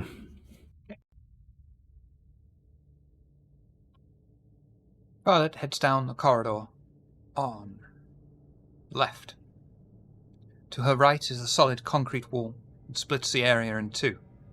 To her left is what appears to be the two-way mirror, on the other side of which she can see is an open area of pure destruction. Large blood spatters dribble down the walls and even various parts of the window. Pieces of debris from caved-in sections of the wall, broken seats, tables and more are thrown around, and she even catches sight of the odd severed limb discarded in the large open area. The trio of Patricia, Lucy, and Lantre stride through their corridor, keeping the solid concrete partition to their left, and to their right are thick windows. Some appear to have small cracks in them, but beyond them are various chambers with what appears to be chairs with arm lamps attached to them. Most are now broken. Some chairs have been ripped out, and blood smears are traced along the floor to a door that winds around the end of the stone corridor.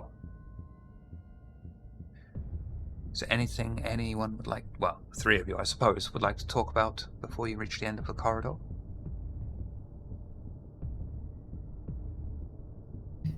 Not presently. Yeah, Landre's very taciturn right now. Fancy. As each of the split coterie find their way to the end of the corridor, they come across what appears to be a strange metal panel with a speaker mounted onto it and a single red button underneath. Lantre, Patricia, Lucy, what would you like to do? Is my sense the unseen picking anything up? That's what I was going to ask. Show me Sense the Unseen, please. Because that is a good question. I gotta find it, hold on. There you are. I'm going to rouse for this. Yeah. Roll Sense the Unseen for me, please, Lantre, and anyone else that has Sense the Unseen.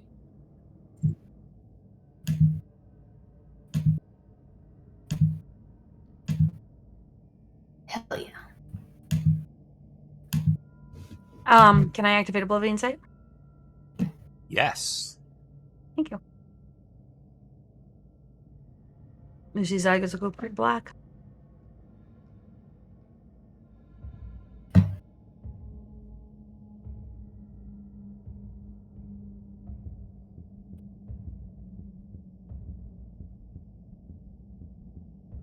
And what's the roll for Oblivion Sight?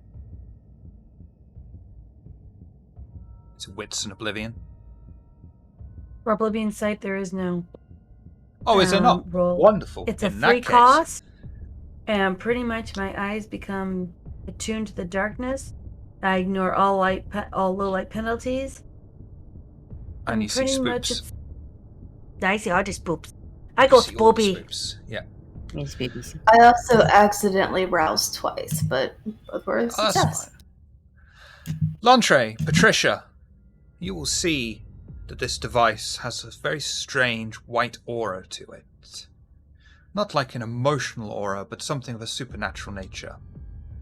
Lucy, as your eyes are completely blackened and focused in on this device, you realize almost immediately there is something from the realm of oblivion contained within this device or near to it.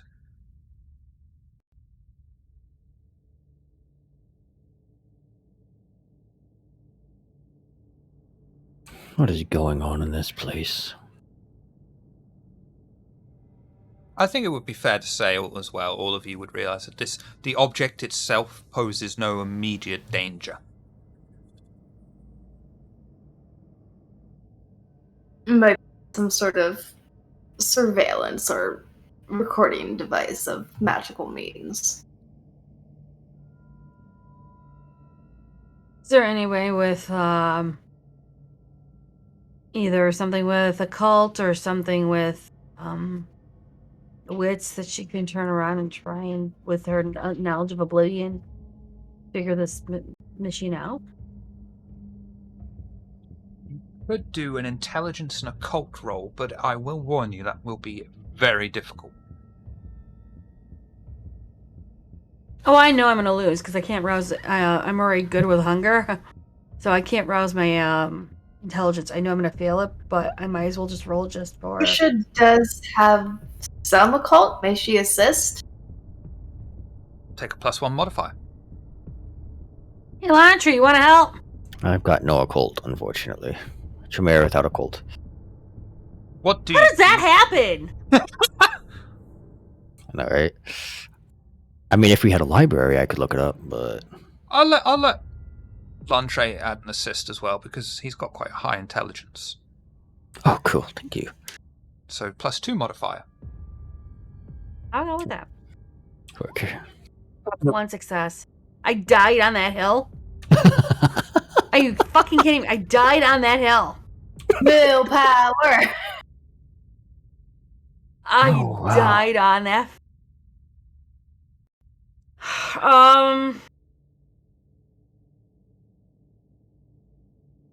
Yeah, I'm gonna burn a will and reroll.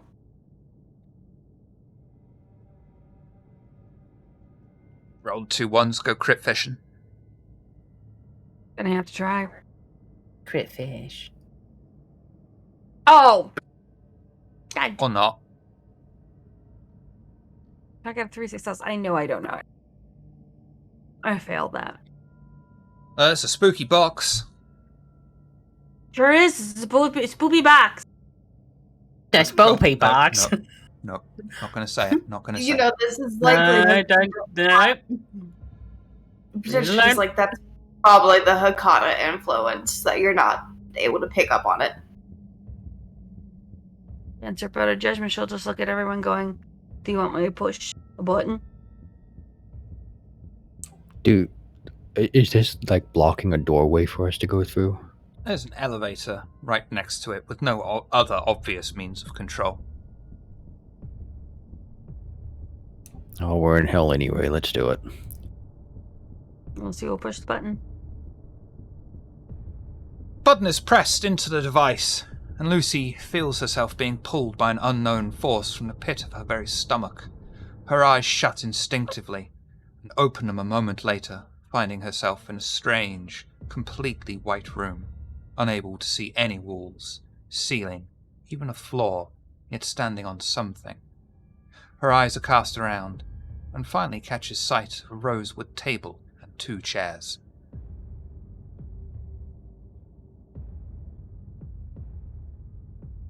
She'll walk over to the table, but not sit. Seems She'll like a be solid... more like. To me, you stand like this, both hands on table. Yeah. It seems like a perfectly solid table, very nice, very clean. Chair next to you seems inviting enough, with the chair opposite.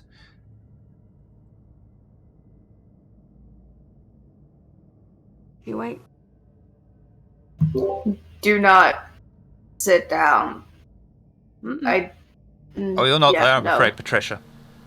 Oh no! Oh yeah. Lucy has. Oh shit. Yeah, Lucy has absolutely no intention of sitting down. Nope. Okay. She is just making a command pose. I'm Lysandra, you're not making me do fuck all. There's In pretty that much case, what then, she's doing. a fairly young-looking man in a black suit with white pinstripes and a thin white tie instantly appears out of thin air directly in front of you at the chair. He gives you a warm smile as he places his clasped hands on the table and leans forward slightly. Welcome to the gate. Who are you? Who are you? Well, I'm the Guardsman. And you? Ah. And I'm the one to come in. One to come in. We do not have your name on the list. Do I you can't just need let you kind or do you need kindred name? Kindred?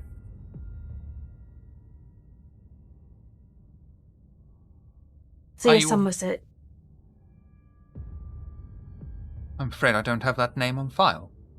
Are you a resident You do. here, or are you one of the staff? I'm brought here by the Prince of Oxford and the Sheriff. You can go to the Inner Council if you need to. Or find me. You The can find me under facility- the... Eh? The facility here is to keep those who are of value in some way.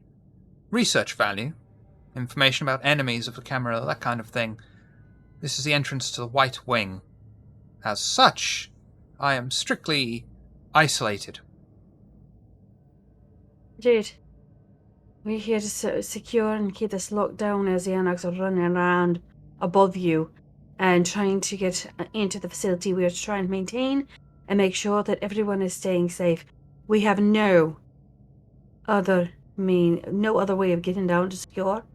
Nor are we turning around and doing anything to let anyone out. Ah. Oh! If you Wait a needed moment. my full name. Someone else is requesting access. The man's eyes roll into the back of his head. Violet! Yes? As you reach the end of the corridor, find this strange device in front of you with an innocuous red button. What would you like to do? Like to investigate the box using my knowledge and technology stuff. Please. That's going to make it even more difficult than it was for Lucy. I'd still like to go. I'd still have a All pop. right. No problem, if you wish. What would you like me to roll? Intelligence and tech, if you want to go with tech. You can also go with occult. Occult would make it slightly easier. I've got none in occult either, so it's tech and intelligence. Okay. Boop. Oh, all those dice. Some sort of weird box. You haven't seen anything of this design before, but with your innate technology knowledge, you'll realize that this must be the only way to open the fucking lift.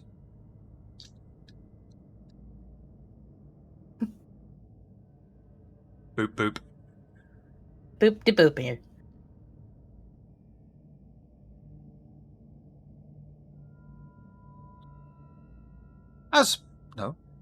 As before, with Lucy, Violet feels a strong pull from the bottom of her stomach and opens her eyes to a completely dark room, finding a thick, polished oak table with an old-fashioned electric lamp on it which provides just enough illumination to highlight the table, and 2 chairs either side of it.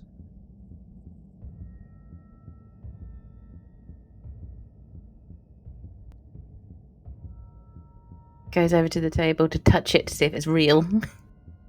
Seems incredibly real, very firm, well-polished, looked-after oak table.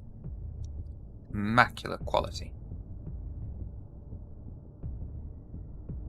Violet will sit to be polite.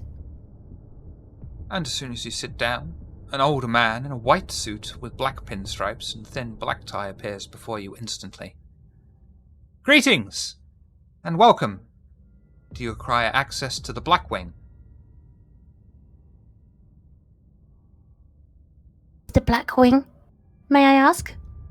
It's the facility ahead of you. Do you not know this? Well, yes, what's in there, do you know? It isn't my business to know. Only my business to allow and disallow access. Would you like access? Oh. Yes, please. What is your name? Violet? Sorry, I don't have that name on file. We were sent here.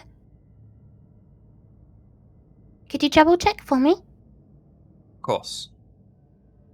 I'm afraid I don't have that name on file. What is your business here?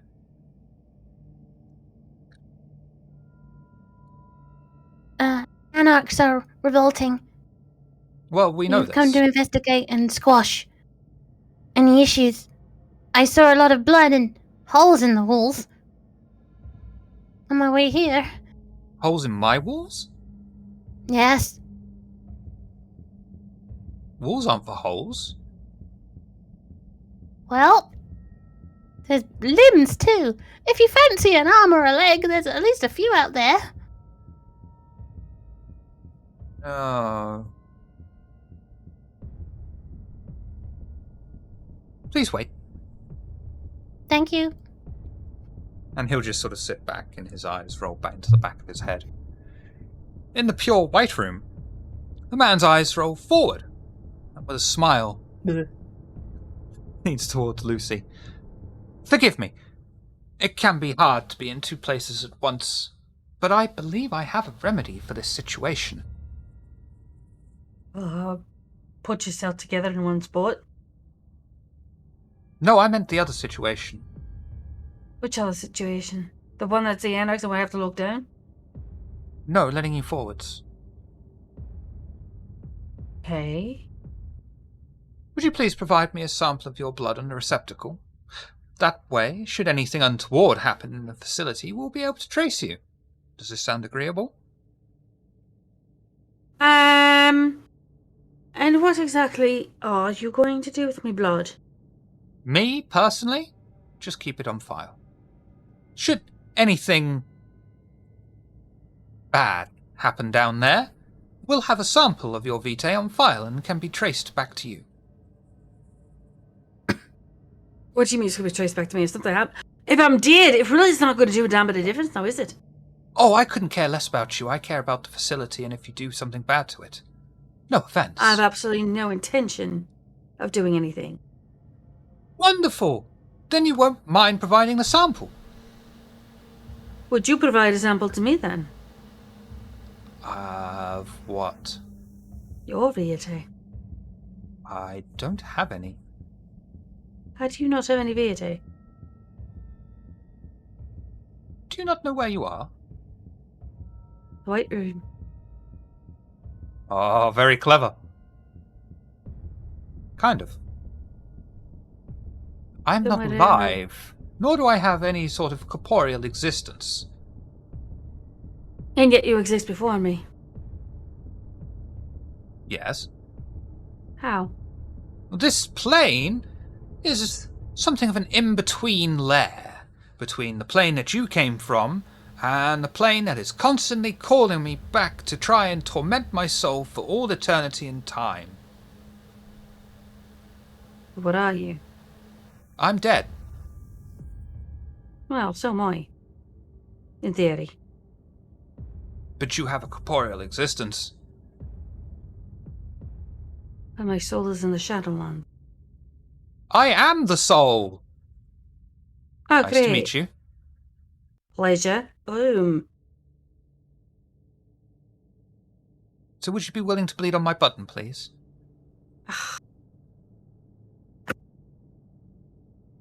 Will it read everything of me, or just what blood type I'm at? And my It'll DNA? just be used by someone with far more skill to be able to trace you.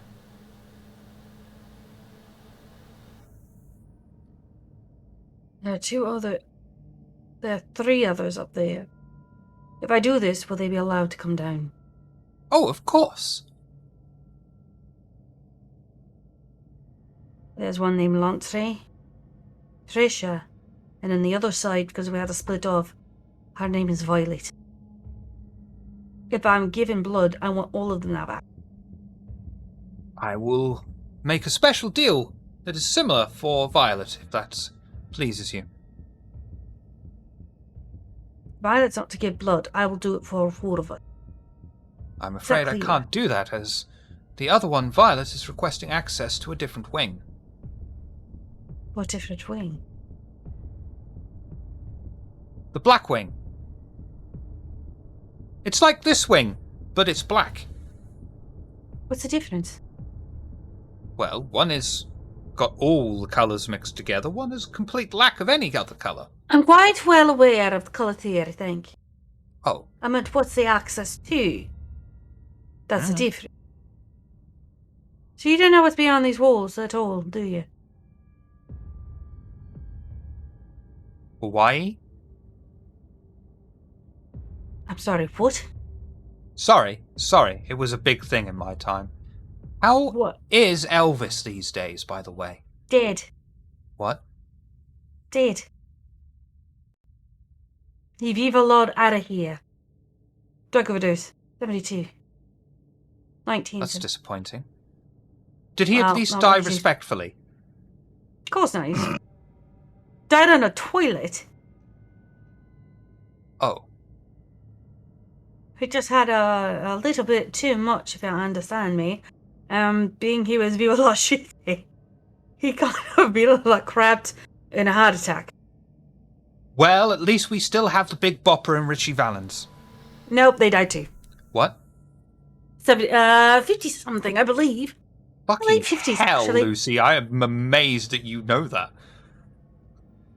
Hi, Gen Xer, raised by boomers who loved all of that music. Thank you. Welcome I have to a my degree life. in useless. I have a degree in useless knowledge. Oh, Don't worry. Jimi Hendrix and Janis Joplin also died too, early 70s. The only things that really stand the test of time are the Rolling Stones and Aerosmith.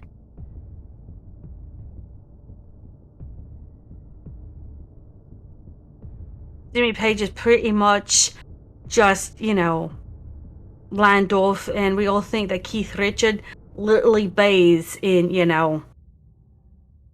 something oil of a lake. Unfortunately, it's wrinkling his skin like all hell. I think it's formaldehyde he really should be sleeping in. can I have your blood, Is please? this? Jill I was gonna doesn't say, is point. this where we Jill find out just, the SVP story door and they frenzy and kill her? alright. Jill, do a thing. Is that a yes? Jill, wherever the button is, Jill, just... Wonderful. Lucy finds herself suddenly back in the facility, her finger still applied to the button, and before she is even able to regain her senses, the button sinks further into the machine, trapping her finger inside as she feels a sharp blade across her fingertip. Please do a rouse check for me. Oh, fuck hell. Oh, finally! Excellent. And the door opens for you in contact with your vitae and releases your finger.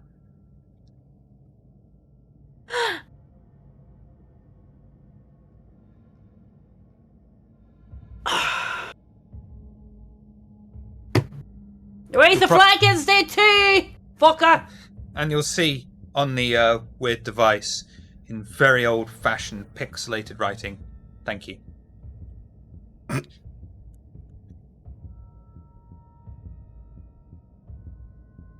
Help it with. Joe, walk into the elevator. Come on, you two.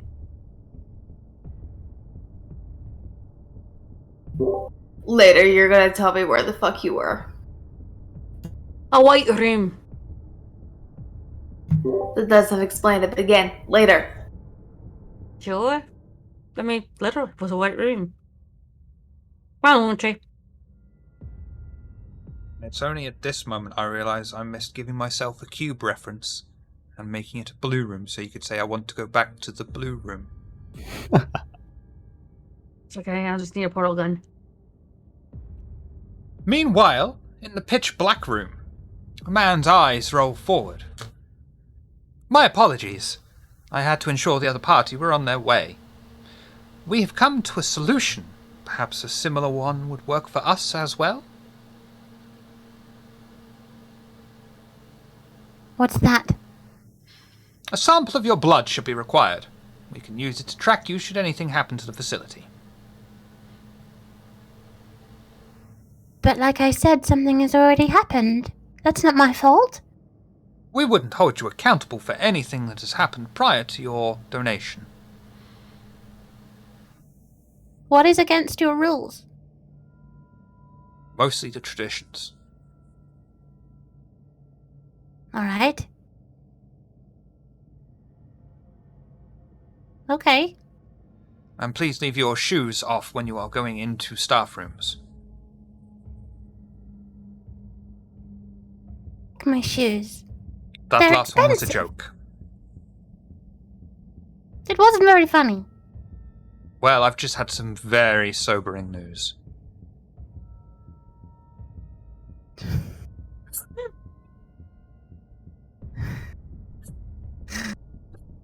Oh. You can have my blood. The others Wonderful! are safe though, yes? I mean, they've progressed further. I can't guarantee anyone's safety. That's not my job.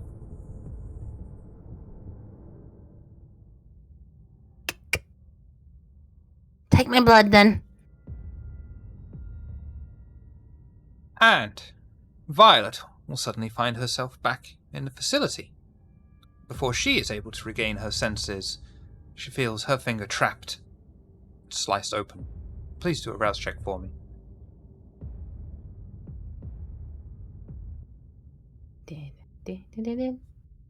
Pew. Wonderful. Heh. And the elevator opens before you and allows you to enter. Goes in. Doo-doo.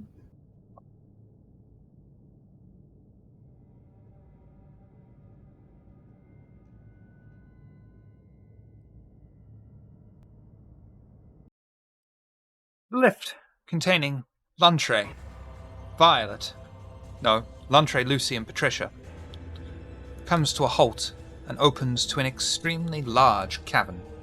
Running down half a large damp cavern are thick iron bars with sharp prongs running along them, akin to a rose stem. As they step out into the cavern, they can see the facility's walls have been lined from top to bottom with flesh that seems to be pulsing rhythmically, lit up by the many bright spotlights beaming down through the small breaks in the flesh. As they step forward, a voice in a chamber in front of them. You are finally here. You've kept me waiting for so long. You brought the artifact with you. Excellent, excellent. What an obedient Cainite you have been. And the voice echoes through the chamber, and Luntre instantly recognizes the voice of Vaticinium. As his voice echoes through the dank cavern, the elevator on the other side opens as Violet steps out into her side of the chamber. Wonderful. We shall have an audience. That reminds me. Vaticinium steps forward out of the shadow, and the ghostly visage of a tall, elegant man with a head shaped like a pointed crest and abnormally long limbs steps forward, as the walls seem to stretch out and form into large, monstrous creatures made of loose limbs, assorted torsos, and dozens of different heads and faces that lurch forwards towards each group. 4 of them in total. The former prisoners here were very useful, and now loyal to my every word.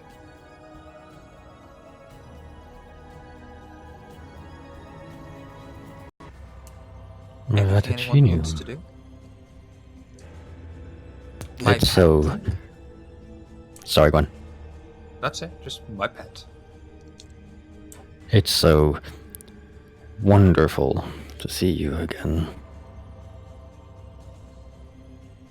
And then he's going to drop to a knee, pull the urn out of the pillow in one motion, and then just hold it before him.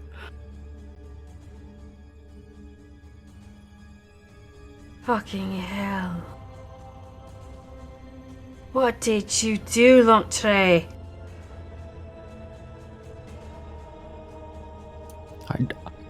I did what Daddy told me to. Okay, that was not in character.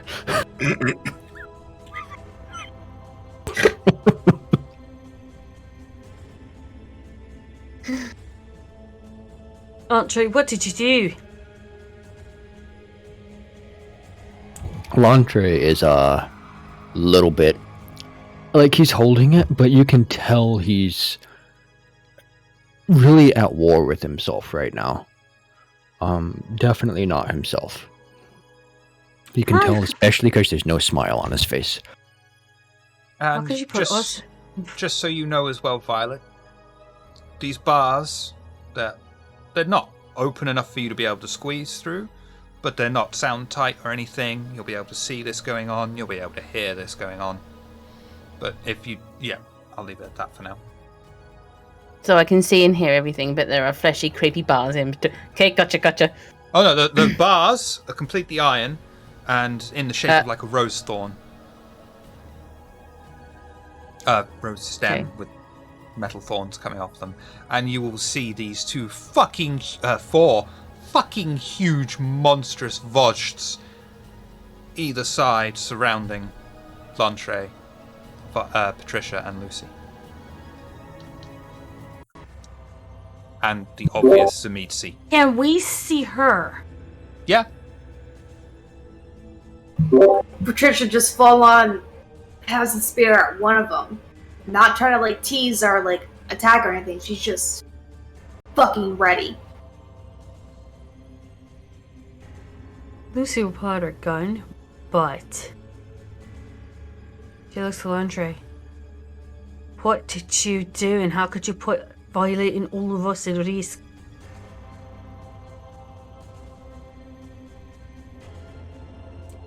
I'm sorry. So what, our lives is to pay for whatever you're supposed to do for this person? Sometimes, dear Lucy, our lives are not our own.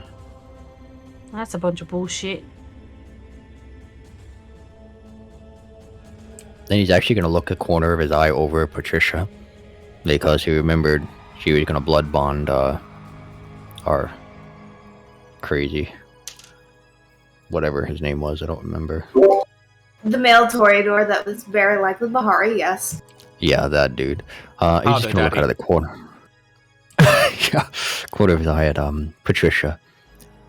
I think she might understand. Understand what? Yes, What's that's it quite vague. That is She's much. just very much focused on that one bloodied, but she's just like kind of out of the corner of her eyes, but she's absolutely not taking attention away from that situation during this conversation. I think he's going to look up at Vegetinium and kind of ignore the question. You can say, I find myself strangely drawn between loving you and hating you. Lucy just looks to Violet and just says, run. Save yourself. Run. It's just going to start attacking the bars. Like, literally trying to...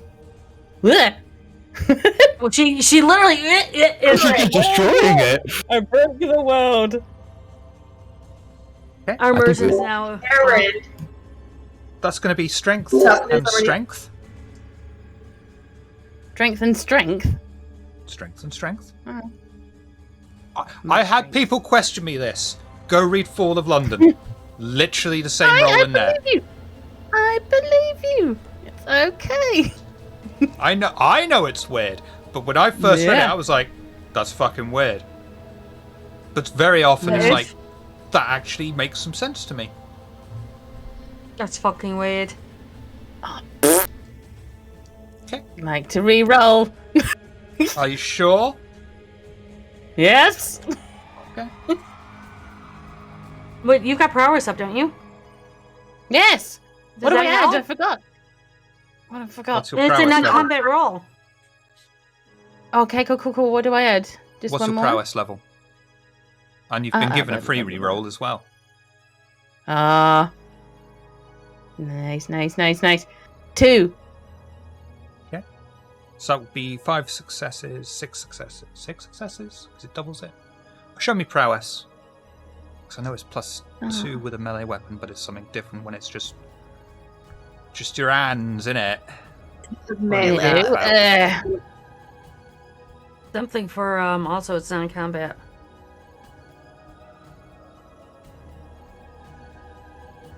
Oh, so it's just add pure. So it's 5 successes. Okay.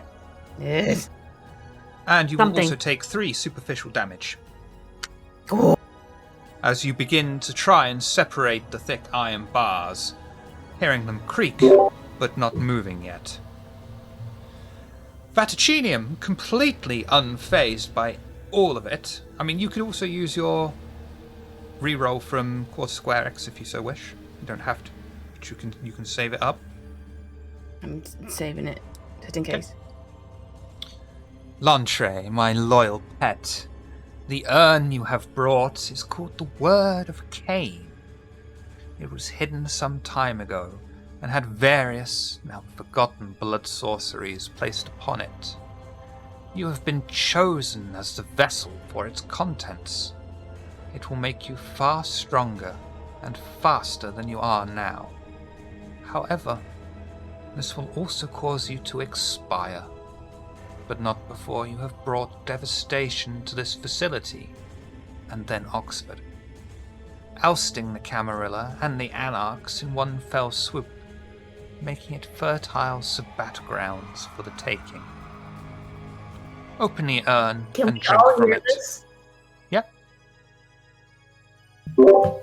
Nope. Trisha from Tucson. She doesn't need more Sabbat. She's fucking leaving, but she's not gonna let a Sabbat fucking uprising happen in front of her. If consent, she's gonna go for Violet. You're not going to be able to get to Violet because of these bars. You're not going to be able... You could try and leave, but you're going to have to take on 2 Vojts that are directly behind you, and there are 2 more directly in front of you. She just kind of looks to Lucy and just starts to spin the spear in her hands. Lantre, open the urn and drink from it. Landre's jaw is clenching and unclenching, and I'm going to try to roll to resist. Resolve So what is that? intelligence. Resolve intelligence. That or Difficulty. Ooh. Don't tell people difficulty. Okay. Is there any way for Lucy to try and pull it out and smash it to the ground or something? You can try, but I will warn you about these 4 large Vojts. Well, big she's standing right next to Lantre. She could just go, oop! But Lantre is, however, unable to resist and will open the urn easily. Violet starts screaming. The smooth metal easily turns under his touch. As he lifts the lid, a pungent odour of powerful vitae fills his nostrils, and unable to resist the command, he drinks deeply from the urn, and almost instantly feels the effects of the vitae upon his body. Lantre, increase all of your physical attributes and skills by 5. Damn. Okay. That's a lot. His body pulses with power, unlike anything he has felt before. His regnant vaticinium cries out to him, "Yes! Yes! Now destroy the remaining Cainites." And I'm kind of... If you've all seen Teenage Mutant Ninja Turtles 2, when Shredder drinks the ooze, that's kind of how I'm picturing... Yeah. He's a super Shredder! Rousing And prowess. he's got to just quickly say, "Now destroy the remaining Cainites." And Lantre hears the words echo through the cavern, but no longer feels compelled to follow as he once did. The power of the blood bond seemingly broken due to whatever he imbibed. Lantre, what would you like to do? You said it's a shadow, so he's not actually here, right? Or is he here? Oh, he is right there. He just walked out of some shadows and presented his traditional Zemitzi visage of fucked up head, face, arms. Oh, look at me. Zemitzi. I'm going to kind of imagine that Lantre is pretty hideous right now. So he's going to stand up and... Have you seen him smile? Well, he's going to stand up and smile. Throw a squirrel at him. But he's going to stand up and he's going to take a dagger. You don't need no fucking dagger no more, do you? I mean, the dagger's going to be like, you know... He did a little tiny thing, that's fair. And he's just going to kind of look at Vaticinium for a moment. And he's going to smile. How dare you fucking blood bond me. And you're going to go straight for him. One Lavaged will intercept you on your journey. Strength, brawl. Versus a Vaj. Strength, brawl. I can barely hold 14 dice. Just want you to know that. Is there any way that I can do Raw's prowess, go to the bars and try and bend them open where Violet is? Can. I'm not going to get very far, but you might want to let this play out a bit first. Okay. It has a reach weapon and there's bars, but yeah, that's what she's thinking. I'm gonna rouse as well. How much bonus does he get from his blood surge now that he drank that storyteller? +4. Okay. Jesus. Please let this work. All those die, and that's all I get. Okay, I'll do a willpower reroll as well. The 3 1s, I guess. 7 critical hit. You come clashing with the monstrous visage of mishmashed people, limbs, and faces. Your fist impacts with its own fist, and a sound wave echoes through the entire chamber. You take 1 superficial damage. The other 3 Vojts begin to advance on the monstrous form of Lantre. And then he's gonna look over his shoulder at Lucy and Patricia. And in like a shout growl, get to the bars. Don't have to tell me twice. Yeah, Patricia probably would have taken up like a stance like right at Lucy's shoulder, so like as she's tearing away, if anyone comes at, she can just reach, get in, or anyone around her, spinny shit. Put some experience in the melee and the specialty. Go reach out to Violet to hold her hand. Oh no! What? Oh, they're right there. Is literally screaming, just trying to get these bars down. It's a mini Hulk. I mean, Lucy will help you eventually as soon as I can. Come back round to Lantre, who has got 1 Voj straight in front of him, and the other 3 advancing on him with a kind of squelchy, squishy, blood-like speed and aggressiveness. Yeah. Lantre, what would you like to do? I'm gonna try to push my way past and maybe use that momentum to throw me toward the bars where Patricia and Lucy are. Okay. I think you're going to be able to do that because you're not directly involved or grappled. So I'll let you get to the bars in one fell swoop. A lump of Akira-like flesh can do. Blech. And once you are at the bars, what would you like to do? Order a couple of Jack Daniels and Cokes? Yeah, I could use a double. Yeah, I mean, I've got a table and everything, so I thought we could sit down. That'd be nice. You know. It's Great. Oh, how lovely. Yeah. Very civilized. Bit of a drink. Just hold on a moment back here, please, okay?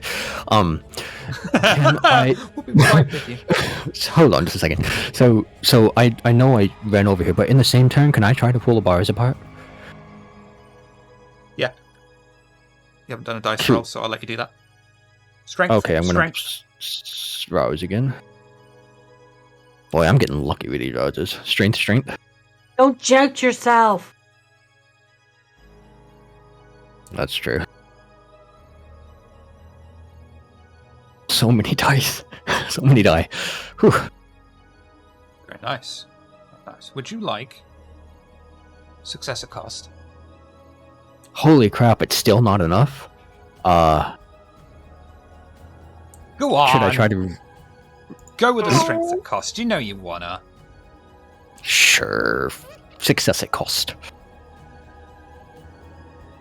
Lantre leaps forward, shoving the Vojt aside, and in the brief moment he has free, is able to separate the bars, parting them well enough for Lucy, Patricia, and or Violet to be able to make their way through them. As he does so, however, the 4 remaining Vojt close in on him and surround him.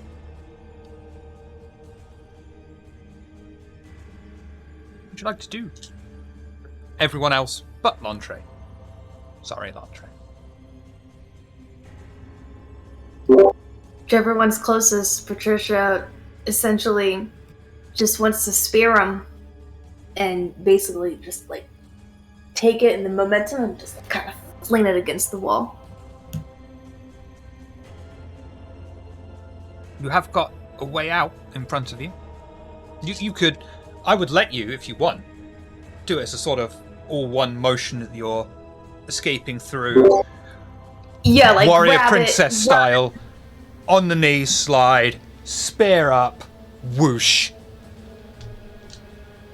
Strength melee. Absolutely. Rousing that strength.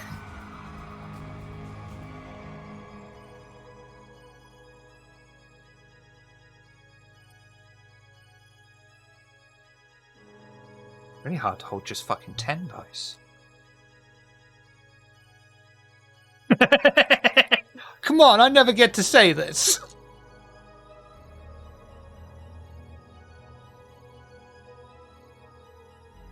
She does have a melee specialty in piercing weapons, and that would Absolutely apply that. Strength, add 3. Hold on, let me see what this is. I don't got 2 screens right now. 1. Wow! It's almost like the computer knows that this is our finale. Willpower! I mean, just so, I wouldn't normally do this, but I feel it's only fair. There is no chance in living hell you are going to one-hit kill this thing. Anything you're doing at this point is merely just doing a fuck you to it as you escape. There's 3 dice you can reroll, so that's a potential for 2 10s. And Pixie has been kind enough to give you a full-on reroll as well, if you so wish. Which was not at all the reason I was delaying this, just in case anyone did want to give you a reroll. No, not at all. Thank you. Okay. Beep, beep, beep, beep, beep, beep. Melee and strength plus 3, because of course she's two-handing this shit. Chicken check. Would you like to reroll any of those? There's only 1, but I mean that's an excuse to crit fish, if any. Do.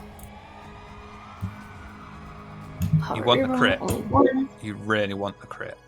I really want the fucking crit. Also, don't forget that because of her lore sheet, there are 2 automatic successes piled on top of this because of the weapon she is using. You want the crit. No, but it helps. It does. It really does. Okay. Damn. Okay. So, Patricia, seizing immediately upon her own initiative, charges forward, sliding on her knees, keeping the spear held up into the air, and slices thinly across the Vojt, causing 3 superficial damage as you slide through the bars and get to the other side, reunite with Violet. Lucy.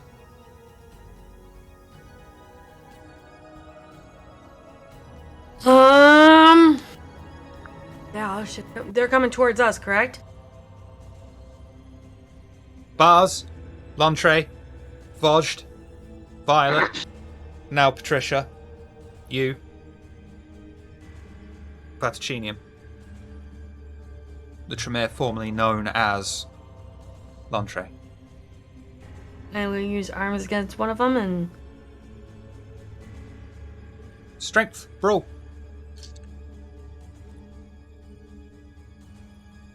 Strength and brawl. We're gonna go around strength. And would you like to be running through this gap in the bars that Lantre has been kind enough to create for you at the same time. Sure, we're gonna see if we could, roll a Voss. Bowl of Voss, there you go.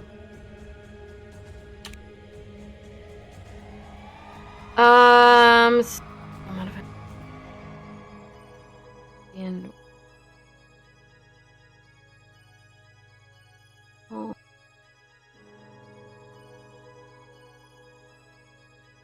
Okay, I'm fingers crossed I'm doing this correctly. Oh. Okay. Would you like to re-roll any of those?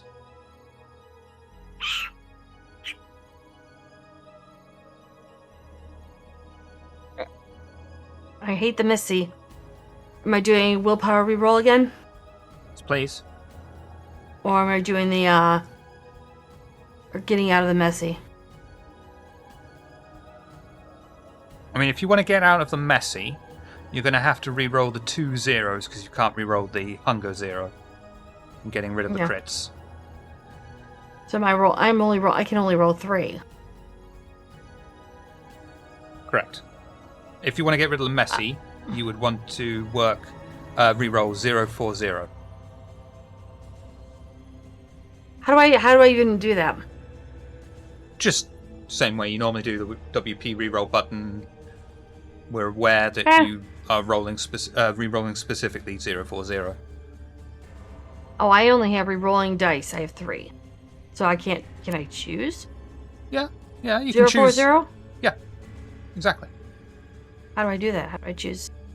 You just tell. We have to apply this thing with imagination. Oh, okay, yeah, got you. And that's fine. That takes you down to 4 successes. And that's going to do... Oh, shit. Oh, I'm not damage. expecting to do damage. No, I'm just But throwing them out. it is Throw 'em going away. to distract the Vojt enough for them to separate a brief moment for you to be able to run through the gap and reunite with the rest of the coterie. Violet, Yeah, look I at don't Violet. want to take away your choices here. What would you like to do? If there's any Vojt there in the way, you're just gonna swing at it with a sledgehammer? Because she's not really thinking very straight right now. I mean, you've got... It would be tricky. You could do it if you... Yeah, fuck it. Yeah, fuck it. Strength melee. Fuck it. Yeah, fuck it. I'm just checking. Okay. Bush. Bush. And I don't get prowess extras, do I? Yes. We add it to your I total. do? Yeah, we add it to the total. Cool. It's Okay, half cool. your And prowess level added. what sledgehammer? Is that a +1? That's Okay. 3, I believe, for a heavy melee.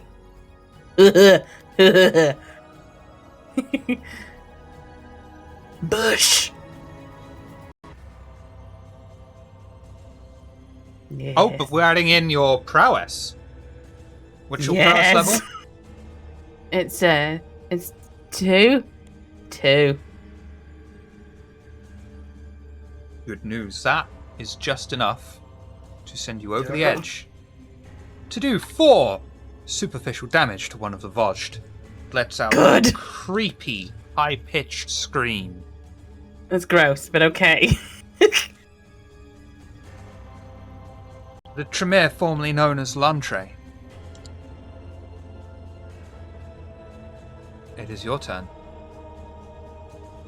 I'm super sorry. Did Violet come through, or did she throw something? No, she stayed firmly on the other side and used this sledgehammer on very expertly aimed it and hit a Vojt. Perfect. She was behind the grassy knoll. Then he's going to... I mean, I imagine he's probably gotten some height and stuff. He's probably pretty monstrous right now. So he's going to lower his head. For and he's some going to look reason, at Lucy. even your clothes have mutated inside. That is wonderful. That's good. Okay. But you've I still was got really little worried green about pants. that. So I'll lower her head, I'll look at Lucy and Patricia, and then I'll stare at Violet in the eyes. Live, Pixie. And then I'm going to stand up and turn, and I'm going to keep my back to the bars, and I'm not going to try to fight. I'm going to do everything I can to keep myself plastered there, to give them as much time as they can to run.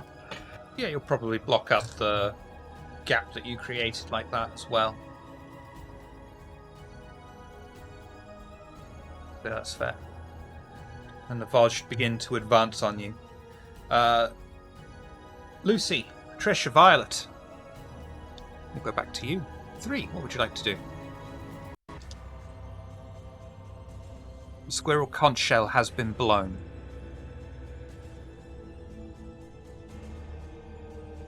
Violet is screaming with all of her fangs showing. Don't be stupid! Don't slip into the wrong accent. Almost. Thanks for pointing that out, though.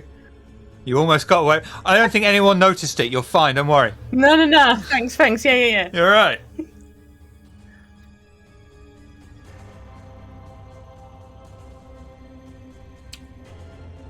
We're not going to make it if we stay here.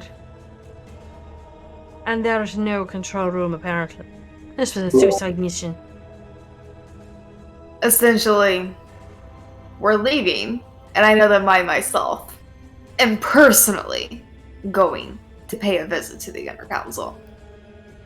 Wherever the fuck they want to send me, I'm not going. I got my own goals, which will serve them. I simply need to make my case. Violet, got to go. I will carry you out of here if I have to. Let me through! I'll help! Violet, they're August. They're not gonna let you. You know it. Don't kill If yourself she over wants to this. die with the man she loves, let her. Think of yourself. I've already thought of myself. I'm a Sombra, I'm gonna survive. But I'm gonna give her the chance too, as we all need.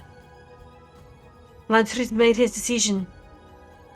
Violet, please, we can use you. And you have family in us.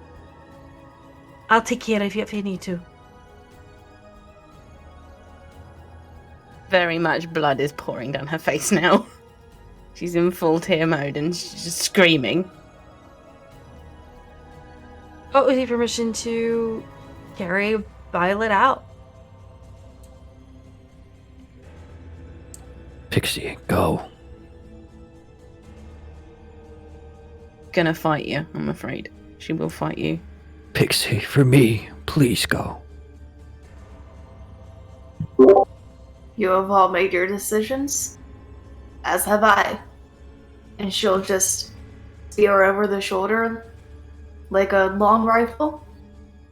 Head out. Come on, Violet, let's go.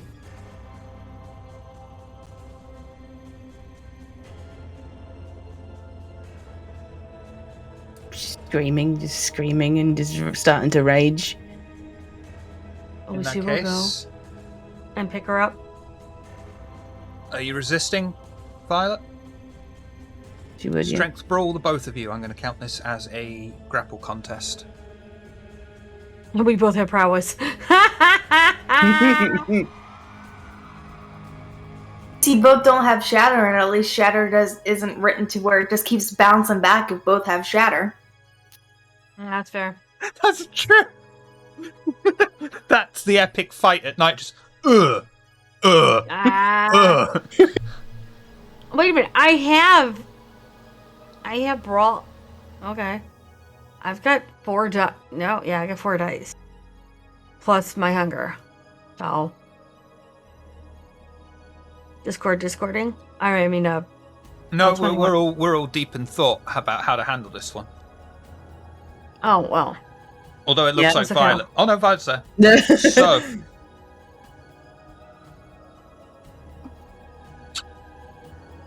with your consent, Violet, I would like to offer Lucy success at cost, but not yourself. Player's consent is given.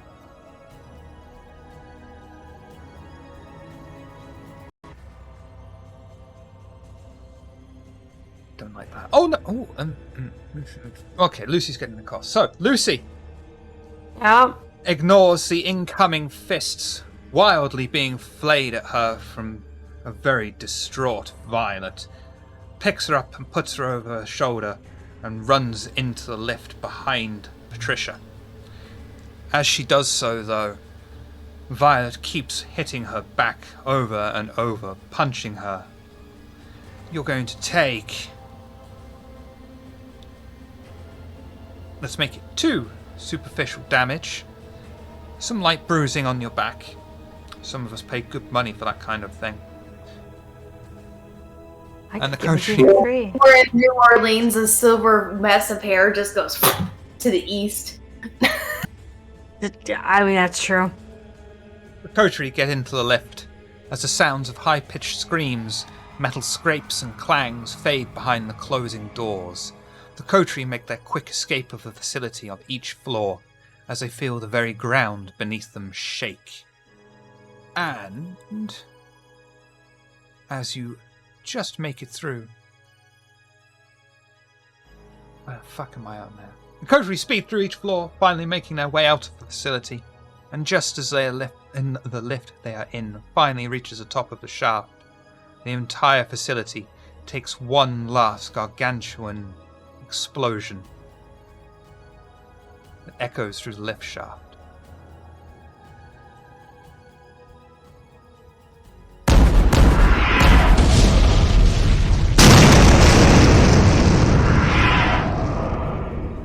Mr. Carr.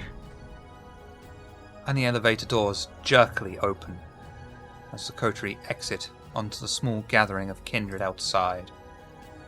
2 of the small gathering men in dark suits approach the coterie. And just before we get to there... God, I don't know who to start with on this one. Patricia!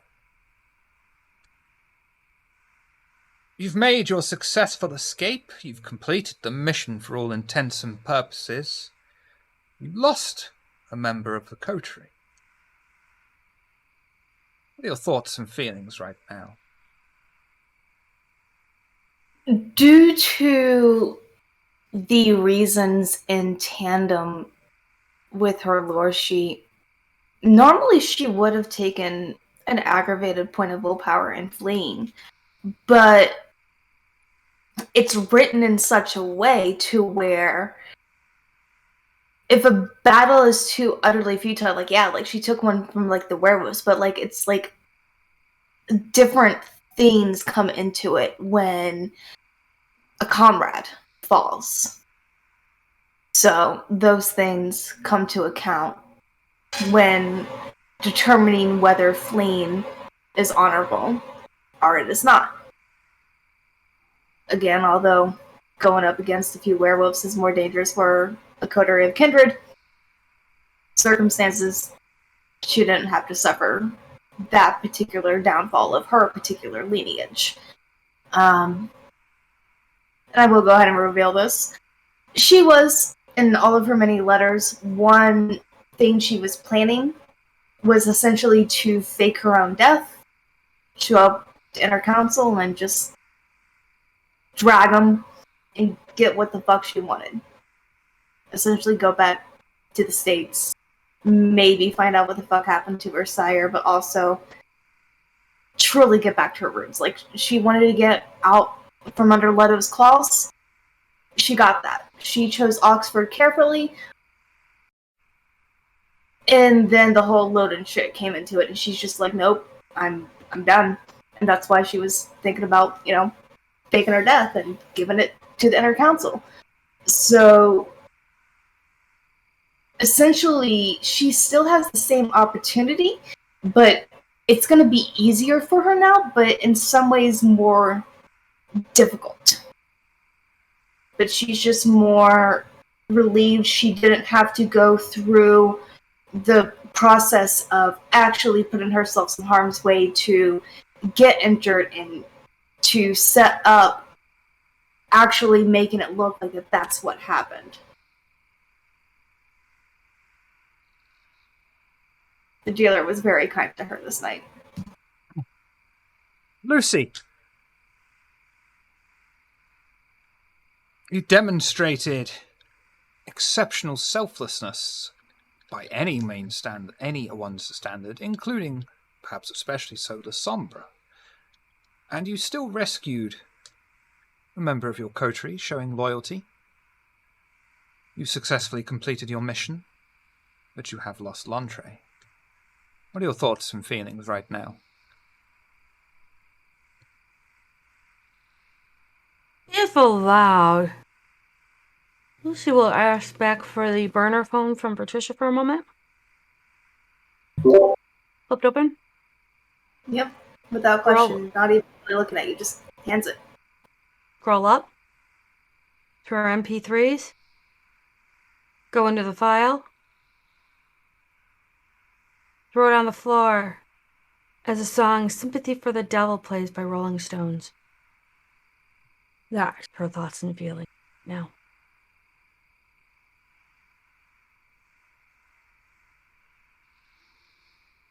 Lantre, what were your final thoughts and feelings as Violet escaped?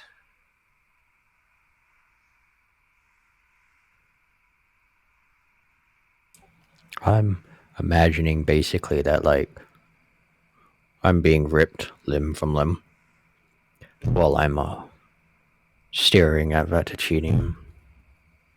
And my thoughts are,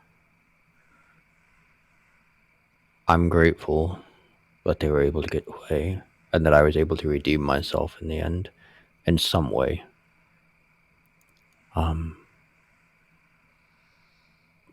Probably just having all these flashbacks to various memories, happy memories that you and Violet shared. Not necessarily all happy memories, some sad memories.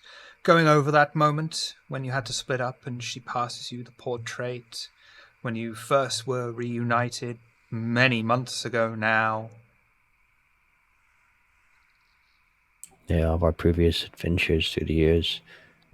She was always the only one that was there for Lantre when he was being controlled by his master. And then it was been killing him that he was betraying her under Vaticinium's orders. And so now he's just hoping that she'll be able to stay safe in the time that comes. And while this is happening, he's basically just staring at Vaticinium's face as he's just being torn to pieces. And that'll be the last face that he sees. What would Lantre's final word be before he succumbs to final death in either a fiery explosion or extreme physical violence?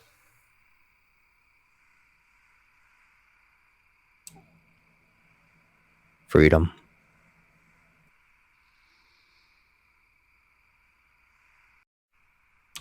No, better yet, probably be release. Violet, you have been torn away from your friend, though this is in fact a good thing, as it was his last wish. You have made it out of the facility. You're still feeling very unwell, though, and you don't know why, but that's probably very much on the back of your thoughts right now. As you're standing outside of the facility, or the remains of it, knowing that there is no chance that Lantre survived, and he is now gone forever, and you face eternity alone, without him. What are your thoughts and feelings right now?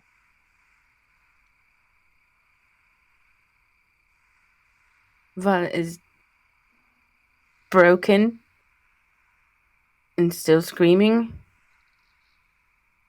She's mad at him. She's so mad at him for not letting her through, for one, but for leaving her. He's left her. She's on her own now. And she's just screaming in her head and out.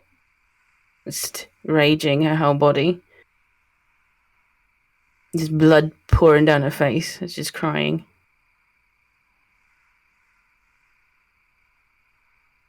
Lucy hasn't let go of her. And She's taking meds. The two men in suits approach you.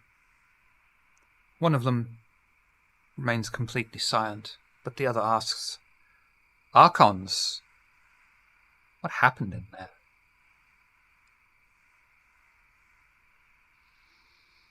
Who are you? I am similar to yourself, Lucy. Name. Family. Blank slate, much like you. I have a family. I have a name. What's down there or what they were sent to do that I had followed was death and a trap. A lost one just to get out. From what I understand, the prince and the sheriff sent us. They knew we were going to die because of fucking Zamitzi with 4 votes are down there. Seems completely unfazed. You believe it was the Prince of Oxford that sent you there? Trisha, who sent you down there? By way, of course, it was her. But it was, the constable and, Lanter's shadowy friend. These orders came directly from the inner council themselves. They expected us to die then. I have no inner workings from the inner council more than you. Or was it just always? But still, the strongest have survived. Lucy, Actually, Patricia, most. your car awaits you in that direction for your next assignment.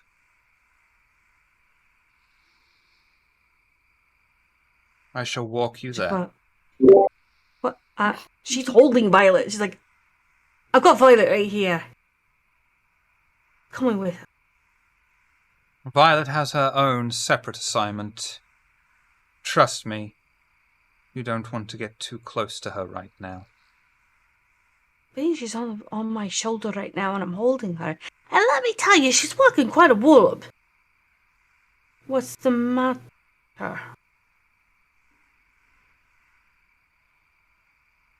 This is not the most ideal of places for this revelation. You understand? Then we're all going to the barn, you can tell. She is infected with the blood plague that is currently spreading across the city. And get her a mask.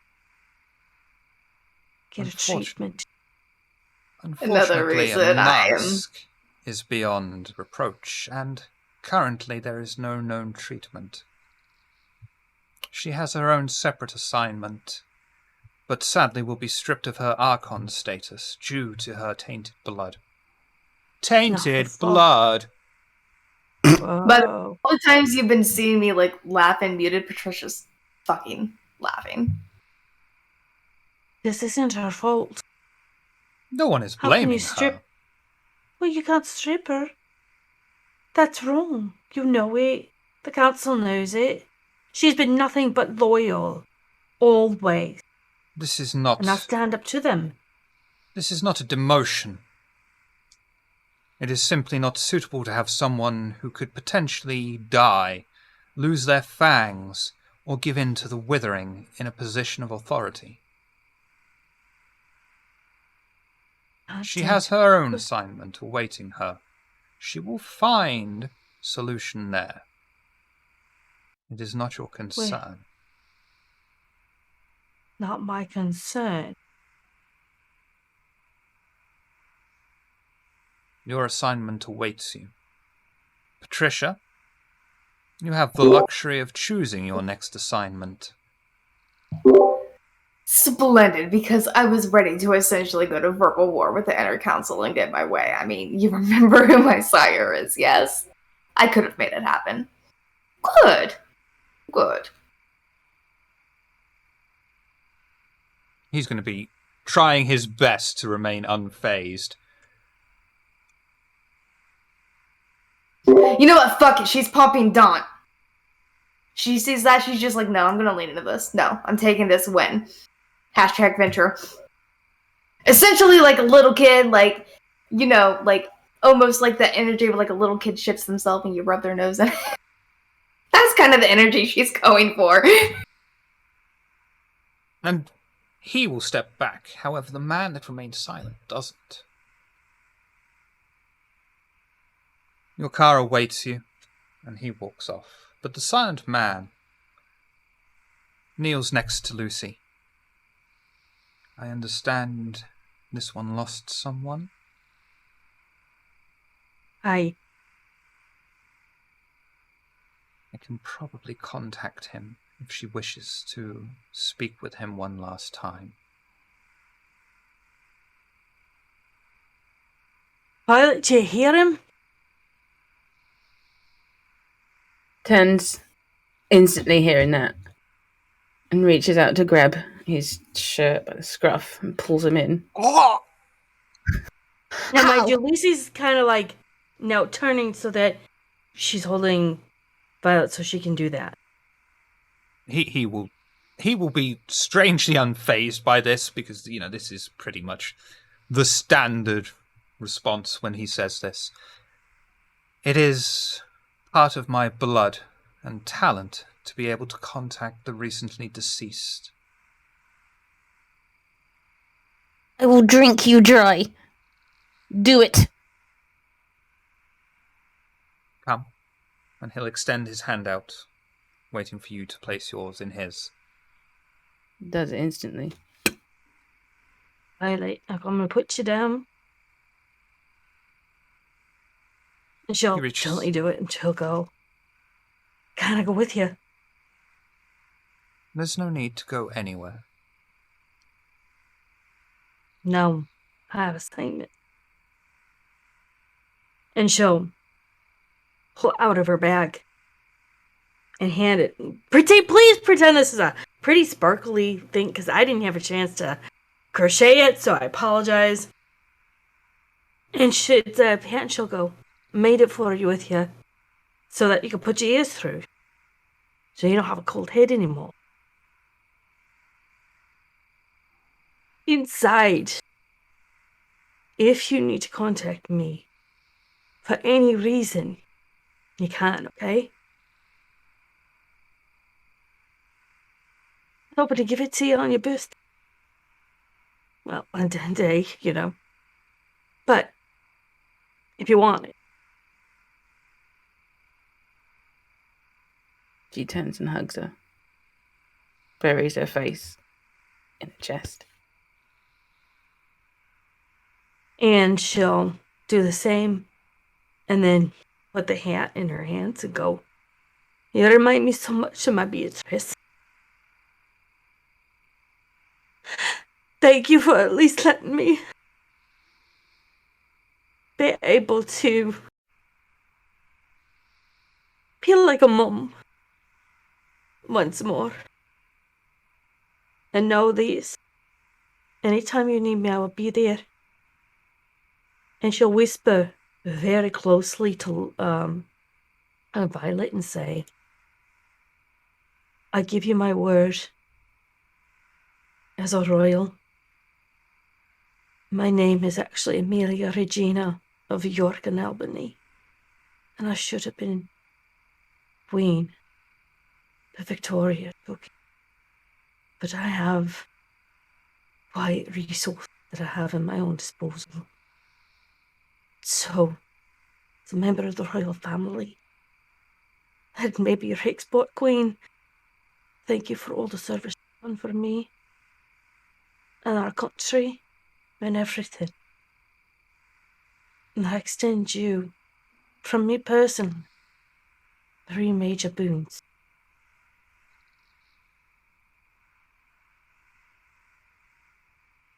And she'll make sure that she's holding on to Violet when she tells her all that quietly in the ear. Okay? Do you promise? Oh, she'll just do that.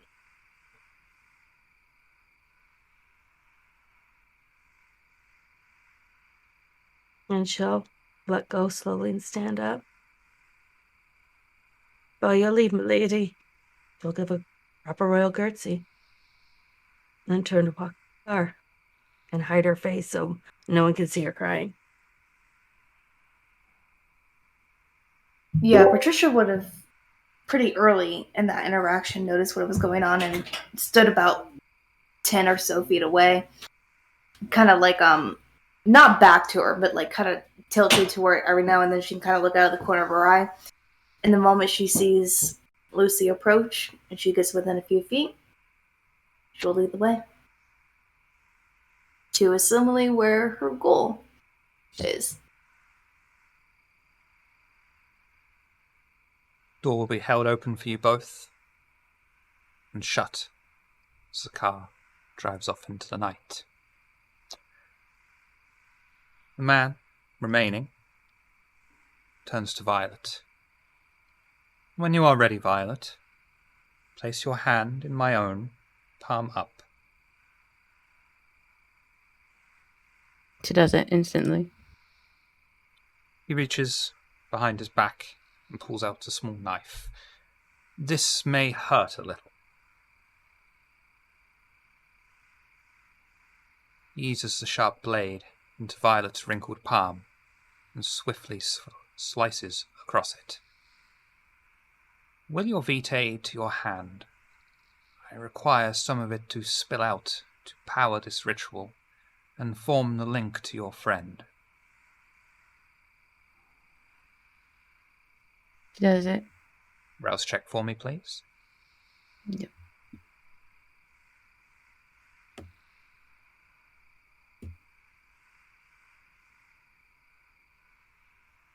Shadows seem to close in on the pair, and the temperature seems to drop in the area.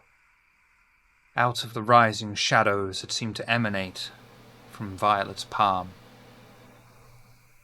Lantre's voice begins to ring out into the night.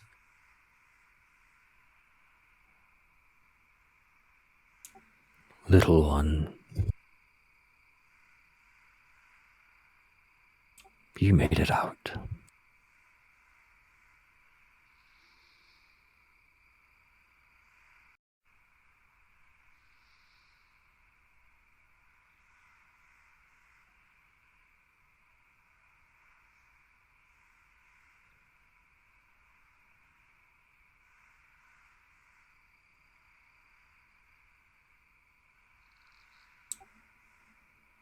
Pixie, are you there?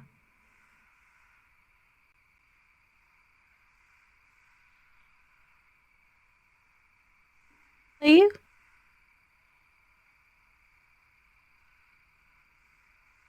Do it again. Where are you?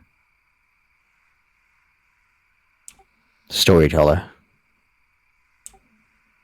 Like, I don't know lore well enough. Is there something in particular I should say, or just... Yes, but let's not go into that. Let's just say it's just dark. Perfect, thank you. It's dark, but quiet, little one.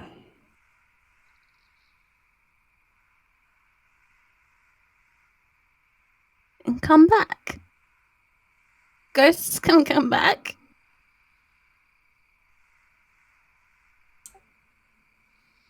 I'm afraid I won't be able to do that.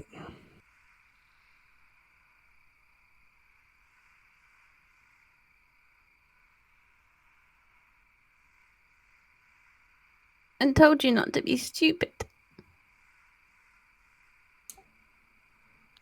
I did the first smart thing I've done. I got you out this time, Pixie.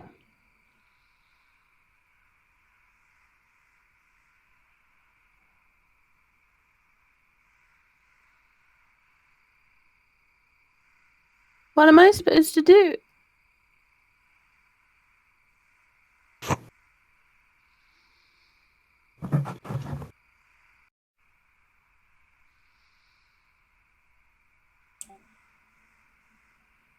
live, little one.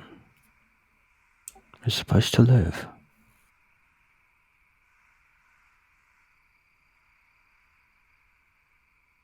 To find those books we wanted.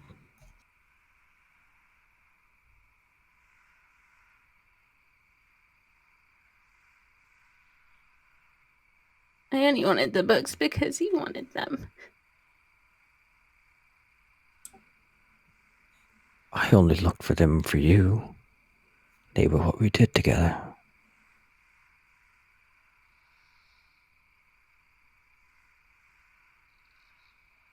She's just going to be sobbing. Like, gut-wrenchingly sobbing.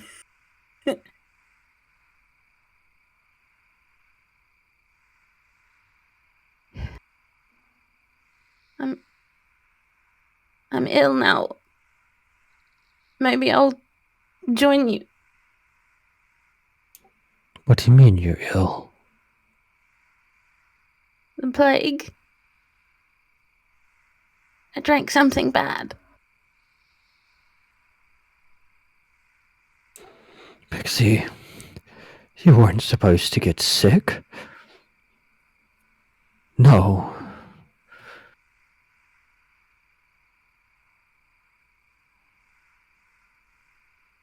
It will finish me off and I can be with you. No. Pixie, keep fighting. I will come find you, I promise.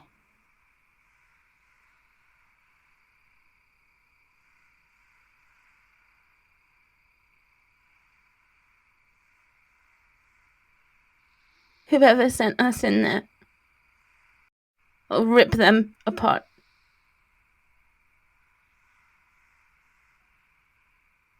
For you. And then I'll come find you.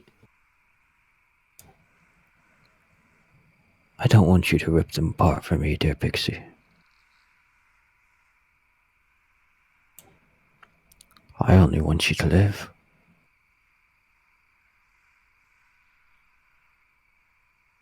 It will make me feel better. Alright, and you can probably basically imagine his hand patting your head like he normally would have. Alright then, little Pixie. But keep an eye out. I might just be around the corner.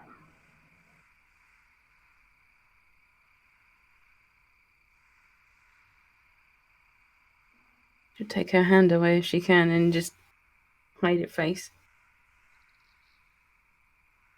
And the shadow will disappear, along with the image of the face of Lantre, who gives this extremely unnerving smile. But slowly, as the face fades away, actually seems kind of comforting until it is no longer seen.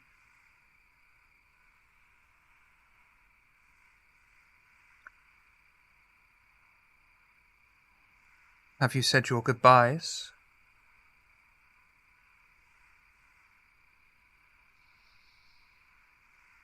It's never enough. Don't become addicted to it. It becomes harder and harder as time passes to raise certain spirits.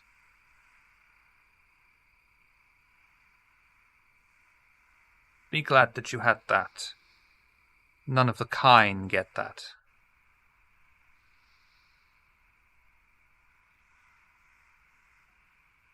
Now, as you now know,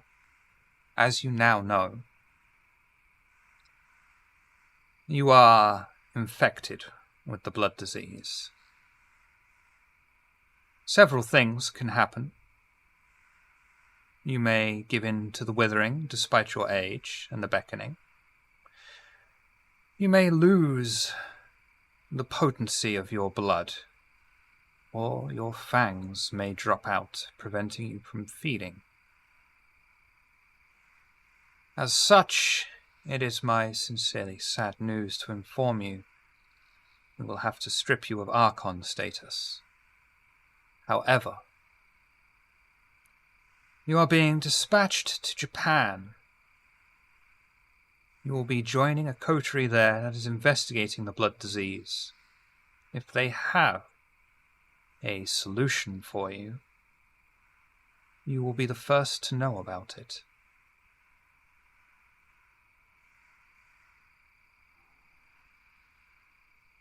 Prepare your things,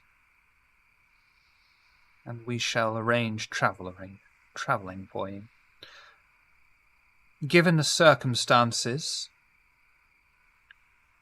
we have arranged for you to, rather than travel, as is the standard mode, by crate on a boat, we have arranged an airplane for you.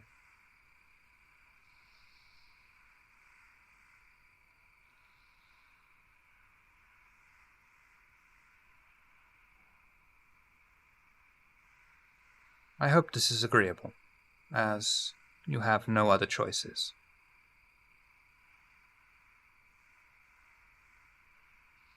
Take me there.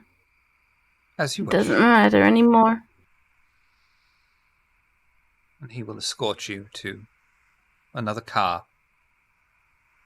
open the door for you, and allow you to sit in. And the car drives off into the night.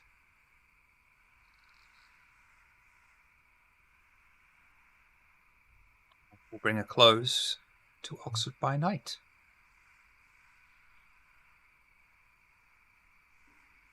Thank you all for joining us. Thank you for coming and playing. With that said, let's go over to some housekeeping. Lucy, who are you? What do you do? Do you do things? Let's find out. Broken-hearted, almost Archon, that someone just decided to rip my heart out. No guilt.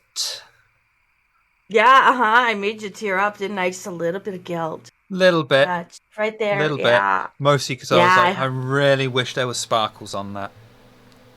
Oh, no. If I had properly done it, I have a purple with red sparkle yarn that I could totally do for it. So, I just please apologize. take that and mail that to our girl, please. Give me your head size and everything. I'll do it. She'll even tell you how to properly measure your head size. By the way, Shiver, I still need that measurement from you. It was 60 Ooh. centimeters. 60 centimeters? Yes.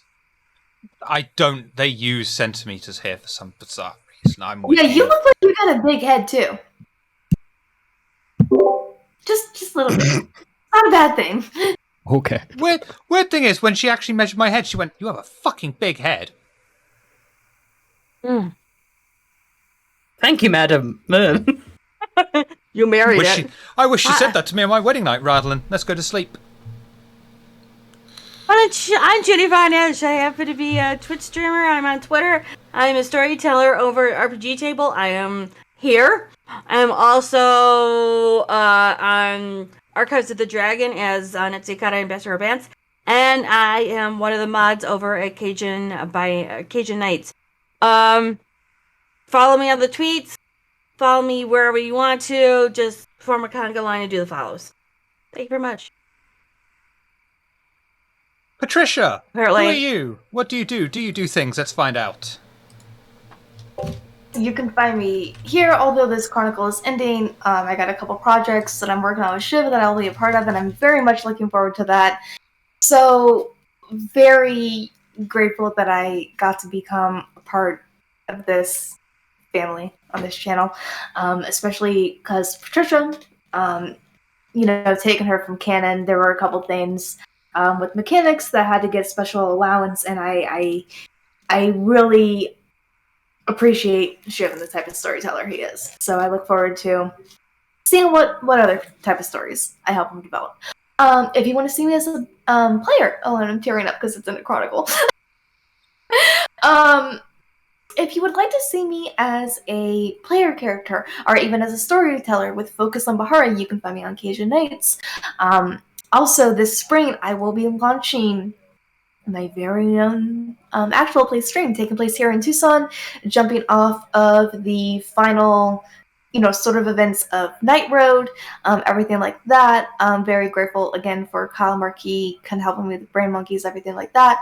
I am an affiliate of Level Up Dice. Of course, you can get your clan dice there. They finally released not only the Band of Aquin, but they have not Lasombra. They've had Lasombra dice for a while. I have that dice set. They have Sabbat dice now. So go ahead, go get your Sabbat dice. Featured in the next chronicle, you'll see me here on this channel, I will have a wig. And that wig company is Litany Unicorns, which I am now also an affiliate of. With it being Valentine's Day, of course, my Etsy, I got rose quartz, I got some pyrite pieces that are going to become available very soon. Likely tomorrow, because I will be celebrating 8 years with the love of my life. I will be launching a Valentine's Day special sale. So take a look for that, and every 18 pieces of pyrite that I have coming will be a part of that sale. So just keep an eye out. Wonderful. Twitter diviner_Astrid, where you can find all of that. Violet! Who are you? What do you do? Do you do things? Don't worry, I've got your Twitter link on hand. Lady Dark Scarlet on Twitter, and the Dark Scarlet one on TikTok, where I just be me. But, yep, it's fun. Come say hi. Yeah. Lantre, who are you? What do you do? Do you do things? Don't you dare say you do nothing. It's actually been a real pleasure doing this chronicle. This was my first time doing anything with VTM. And my first time actually role-playing something. And Shiv, being the absolutely amazing storyteller that he is, took a lot of extra effort to teach me things, to answer questions for me. A lot of extra hours to explain things to me that I didn't understand. Always patient about it. Really appreciate it. It's been an awesome experience. I'm glad we did it. It took Shiv quite a bit of convincing to get me to join, but I really enjoyed my time on the channel. I've enjoyed getting to know all of you. Patricia, Lucy, Violet. Broke me. And You've broken me. and Cassandra, if she sees it, it's been an absolute pleasure, really, to meet all of you. Thank you for being so patient with me, and you as well, Shiv, when I didn't know what I was doing. Explaining things, taking me through. Yeah, this is a great family, family, I guess the term is, to hang out with. So, if anyone's watching, drop a follow for Table of Horrors. It's a great place to hang out. Everyone here is great. And thank you for having me. And because you are so fucking goddamn modest and avoided saying absolutely anything about yourself, God bless you, sir, do switch over and tune in to Kendo. Give him a follow, give him a subscription. At the moment, things aren't going his way, and every sub really helps him out at the moment. So please, give a little bit of support for Kendo. No. Shut the fuck up. You're no, dead. Please. You can't speak. It's that Step Brothers moment where Shiver's just looking at you like, I love you. Oh, wait, that's not Step Brothers, that's Elf. I love you. Elfried, Cassandra couldn't be here because she is feeling a little bit unwell. But she's always with us in spirit. Go and tune into twitch.tv/Lamias to catch her storytelling. The Lamias, a V20 VTM game set in post-World War II Poland. You will see more Cassandra here every so often soon.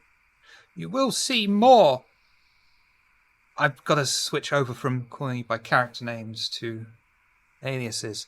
You will see more Junie von Esch here in the near future. You will see more Astrid here in the near future. You will see more Scarlet here in the near future. I'm going to offer many blowjobs to Kendo, so you will see him again here in the near future. So, that's merely an... What?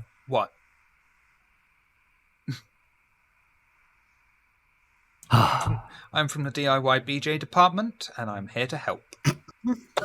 Yes, tomorrow you can see myself, Junie, and Shiver. We don't know which channel that's going to be on, by the way. So I guess we're just saying it's going to be on this one. It's gonna be on Yeah, tomorrow you can find us for a 3-shot finale that was supposed to be a 2-shot. Sorry, not sorry. I tried to Diablerize the player played by my boyfriend, of which I'm celebrating 8 years with.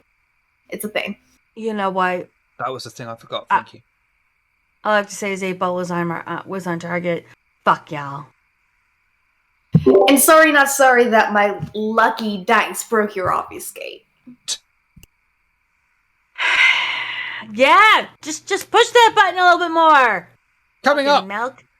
this week, obviously tomorrow, part 3 of the 3-shot with comic book Joker doing storytelling and that phenomenal talent at storytelling there. It was, I don't know how he did it, but he did an amazing job that last game. Coping with the Chaos Monkeys, coping with Frenzy after Frenzy. It was amazing. So do tune in for that right here tomorrow. Later in the week, we've got part 3 of Neon Knights, our ongoing VTM Chronicle. I think that's all currently. However, a new Chronicle VTM will be starting soon.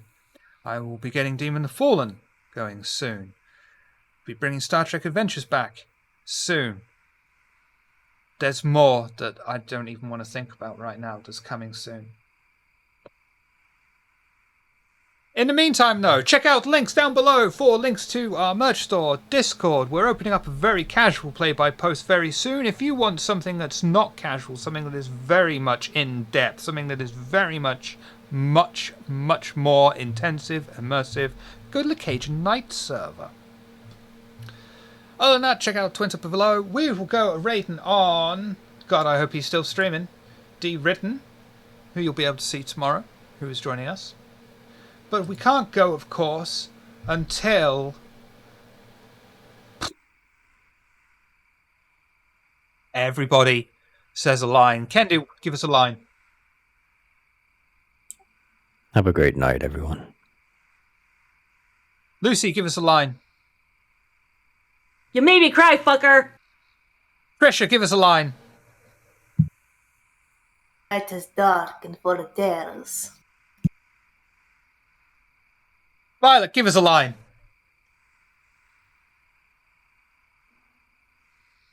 One that's not so cute and gets picked up by the microphone this time. Bah! Bah! Everyone. Oh, and go fuck off.